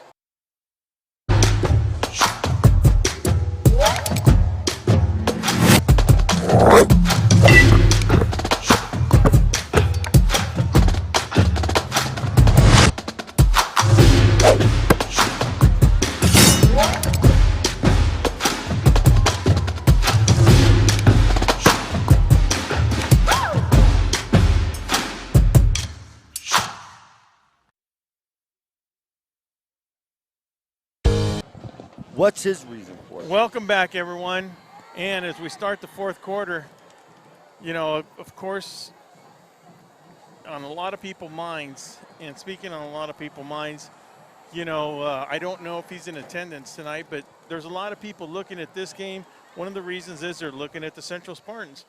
Coach John Self might be among one of those people. I mean, he's got to be looking at this game and going, it's going to be very interesting. He probably had a bye week this week, Ron, and whether he's watching the game or in the stands, he's got a lot of stuff that he's going to start focusing on. And with having a bye week, I'm sure part of it might have already started this week. It's already been on for the Wildcats. Here's a give to Becerra. Becerra tries the right side, nothing doing. He's going to be brought down. So good. Let's see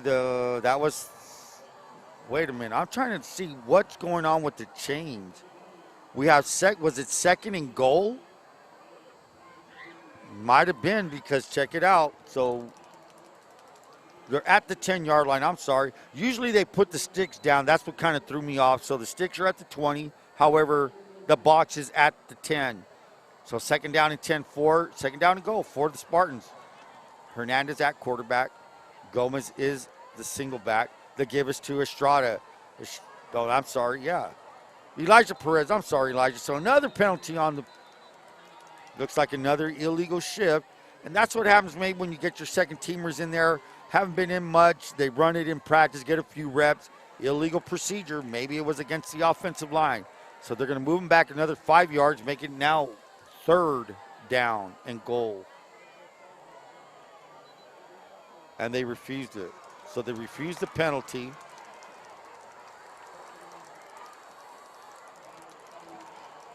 Third and goal from the 11.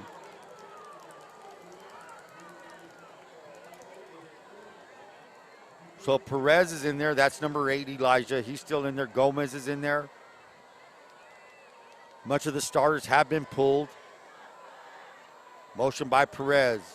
He comes back. The give is to Gomez. Gomez tries the left side of the line. He's got to find a crease. He found a little opening. Takes it all the way up to, let's say the 6-yard line. Let's make that fourth and goal from the 6. Now, are they going for a field goal? Are they just... Why not? Heck yeah, they are. So with 9:52, it's going to be a running clock, I believe. Yeah, they got a running clock. But even in the field goal category, those are the things that they have to work on too. Sure. You never know. That's how close the game's going to be next week, whether it's an extra point or a field goal. True that. Great point, Will. And here's Hernandez with the hold. Bad snap. And go. Whoa, he gets lit. Legitimate hit by Mankin. Hernandez could not field the snap. Was it low? I'm not too sure. However, Southwest holds 9:24 and counting. As the clock ticks down, Younger's back on the field. Well, one thing I'm not going to back down from, Ron, is what we said earlier. Even though the score does not show it, but I mean, we feel the same about Coach Haynes. I mean, just his philosophy, his attitudes, and his love for the game. It really shows out here. That's one of the great things, and it shows through Seneca too. You know, Seneca being his son, and it's just always good to see that. We had a lot of the coaches last year. You and yourself went through it with your kids on the coaching staff. So you feel for the guy. You know, the man, Coach Haynes. You know, feel for a good guy. You want to see success. But like I said, man, he knew coming in, it's not something that's going to happen overnight.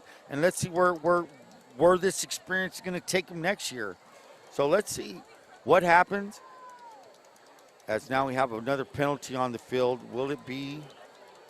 And, you know, speaking of where it will take waving it off, okay. As we talk about, they want to get back to the Minnesinca days, you know, with the Sycon back there, the Cordovas back there. And then you got the Youngers. You got little brother Youngers playing right now. He can talk to his older brother to see what those years were like. So Youngers is looking. He has time. He's looking plenty of time. He's rolling to his left. Still never gives up on the play. And that's what I like about the kid.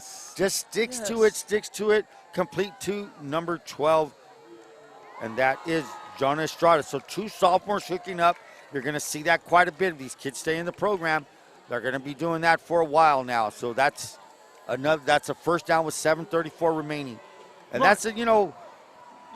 They're paying their dues. Now, Ron, would you say he's bigger than his brother, taller? I'm not too sure about that. I really can't remember too much about his brother. Youngers, yeah. Here we go, another drop back pass by Young. Younger is pretty quick on his feet. Throws it out complete too, and a great tackle. Great tackle by, and that I'm going to bet you that's Arian. That's Darian Nelson. Now, you asked a question last week, and I just want to go back on this. You asked about Robinson last week, number 6. So I did talk to Gerald, his father, and what happened was he did have an ankle injury, but what happened, and this is according to his father, he had some chips in there that were loose in his ankle, and they decided to call it a year, get all the chips that were in there from previous years and fix it because they were loose inside there. So that's a story. That's a recovery because, you know, you don't want to have that a lingering injury.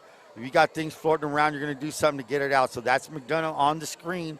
McDonough gets a first down, and the clock is ticking down. 6:22 remaining in the fourth quarter. So as we move forward, like Ron said, was 6 minutes ago and the clock running, ladies and gentlemen, you know what was good to see, though? This crowd right here, Ron. It was great, man. It was a great atmosphere. Great atmosphere. Great atmosphere. And, you know, the city of El Centro with 2 high schools, you know. Nelson with the blitz out to Mankin. Mankin out in the flats, gets a couple of yards on there.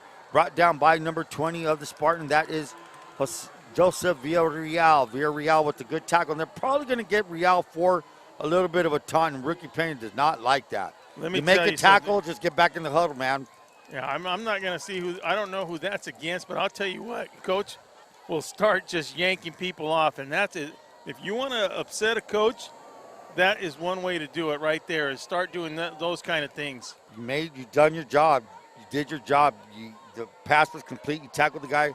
Just get back in the huddle. Let's play another play. Yeah, no, that's definitely going against the Spartans right there. And he knows that. The team knows that. Huh. You know, he knows that. I don't even have to go in and explain that. Coach Rookie Pena knows that. What's that? They brought a credit card up in the booth. As we march off 15 yards right here. So next week, Will, what's the story? Well, as we look down, Central Spartans, it's going to be a game that, to me, I believe it's going to be probably the game of all time. I mean, as it always is. There's an interesting story as we look at as a drop back. It's an interesting story you know, this rivalry next year, the year 2022, will be 100 years that Brawley and El Centro have been playing. Next year. Yeah, next year. So this is the 99th year. Now, Wow. of course, that's not the Bell games because the Bell games started a little bit, and I don't have those exact numbers, but that's how long that rivalry's been going. Now, let me ask you a question, Ron. With 4 minutes to go, we talked a little bit about, Ron, do you miss playing Central Spartans twice a week? Did you like that? Did you like that mismatch? I mean, not the mismatch. Did you like that matchup where they would play twice a year? As a player, I loved it. As a coach, not really. Because, you know, I think, to me, the build-up to the end of the game, you know, last game of the season, as a coach, just waiting for that clash at the end of the season. Why? Because both teams start, you know, you start out your first game, and you start seeing the progress of both teams building up. And I think it builds up to a bigger scenario when you don't play each other twice. When you play each other twice, it was always like the third game of the year. Okay, so one team was always hotter than the other one, it seemed like, you know. So going into that third game, whoever won it, and that's a tough thing. As you know, as a coach, it's a tough thing. If you beat somebody once, honest to God, it feels like it's harder to beat them again the second time around. It just seems that way. I don't know why, but it does seem that way. But for me, if it does go, you know, if you do end up playing them twice, that's cool too. It's a good deal for both schools. I like the once a week, Ron. Once a year deal. Yeah, I prefer the once that. a year. I prefer that. Now, Ron, we're going to pick the player of the game for this game tonight, and I'm going to describe him, and then Ron's going to announce it. And I'd like to give a shout-out to a very nice crew that not only supports Central Union High School, but they're here at the Southwest. That's the concession stand crew and the sideline crew from Central. Super nice gentlemen. I talked to them before the game and stuff. Just want to say thank you to them. But, Ron, the player of the game today, the way I'm going to describe him is the way he's been playing is the way the Central offense has been going. And that player, Ron? None other than number 7, Damian Rodriguez. Spartans wouldn't be where they're at today offensively without that kid. We saw him against Palm Desert, and I was kind of like thinking, man, you know, not the quarterback that Rookie Peña's been used to, you know, following Osuna and Reed, and now you have Rodriguez. To see Rodriguez, what he's done since then, as a coach, you love it because he's progressed. He's gotten better every week. And, you know, the kid is, you know, I'm not saying he's carrying the offense, but he's making it click with his throwing. And that's the kind of, you know, to run this offense, you need a good thrower. I'm not saying quarterback. You need a kid that can throw the ball. He's throwing it well. He's done some changes to his game. He gets the ball out a lot quicker than he had been.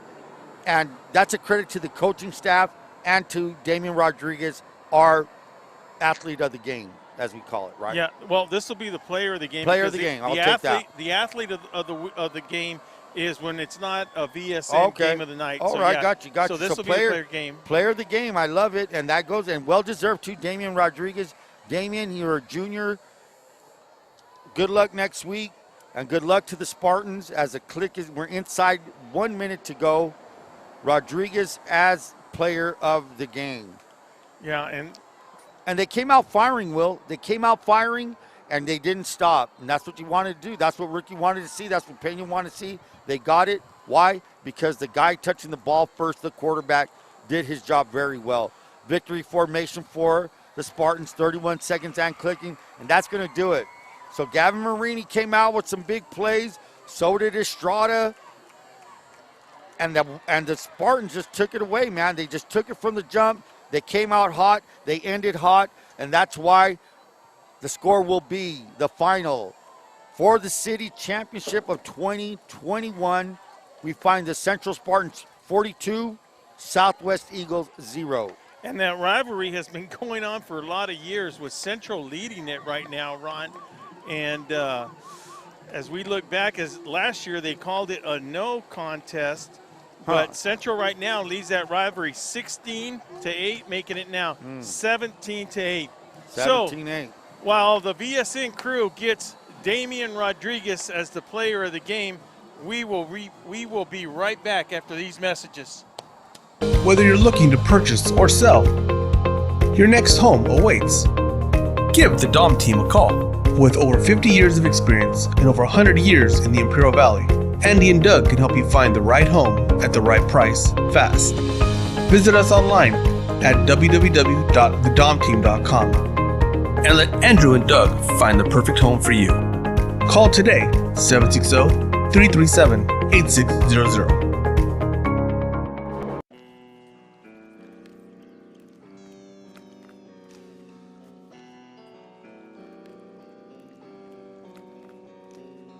Silky Beat.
Whippy Duck wants to remind everyone to stay active, play safe, and be cool this summer. Even if you don't have access to a swimming pool, there are plenty of other ways to cool off without going near canals. To play it safe, please remember Dippy Duck's rules.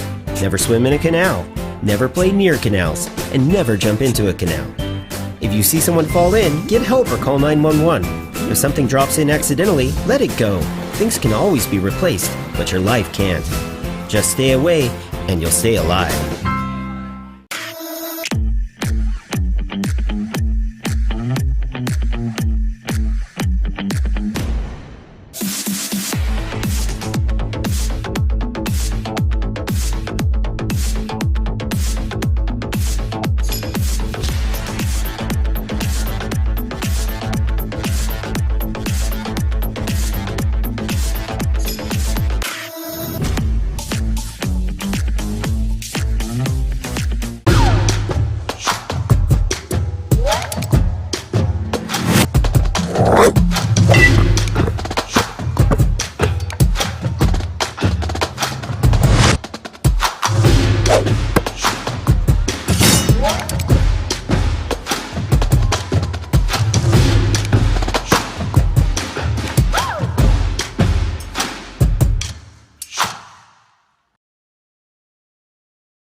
Hi, I'm Alexandra Zaragoza with Valley Sports Network, and I'm here with Damian Rodriguez, number 7 from Central High. Now, Damian, how did you feel about your team in this game? I think our team had a great performance. They're pretty tough. They played their heart out, and that's why we got the result that we got. All right, and how's your team feeling for the next game, next week? We got a couple of things to pick up, but I think as we go in, we'll start building that confidence and just trying to go out and just do what we do, play ball. All right, awesome answer. Last question: what has been the biggest improvement for the quarterback this year? The biggest improvement was to just let go of the ball and just feel confident and just make the correct reads. That way, I could put the ball in the hands of the receivers that are playmakers. All right, awesome, Damian. This was a good game for Central tonight, and we'll be back with you, Will. Thank you.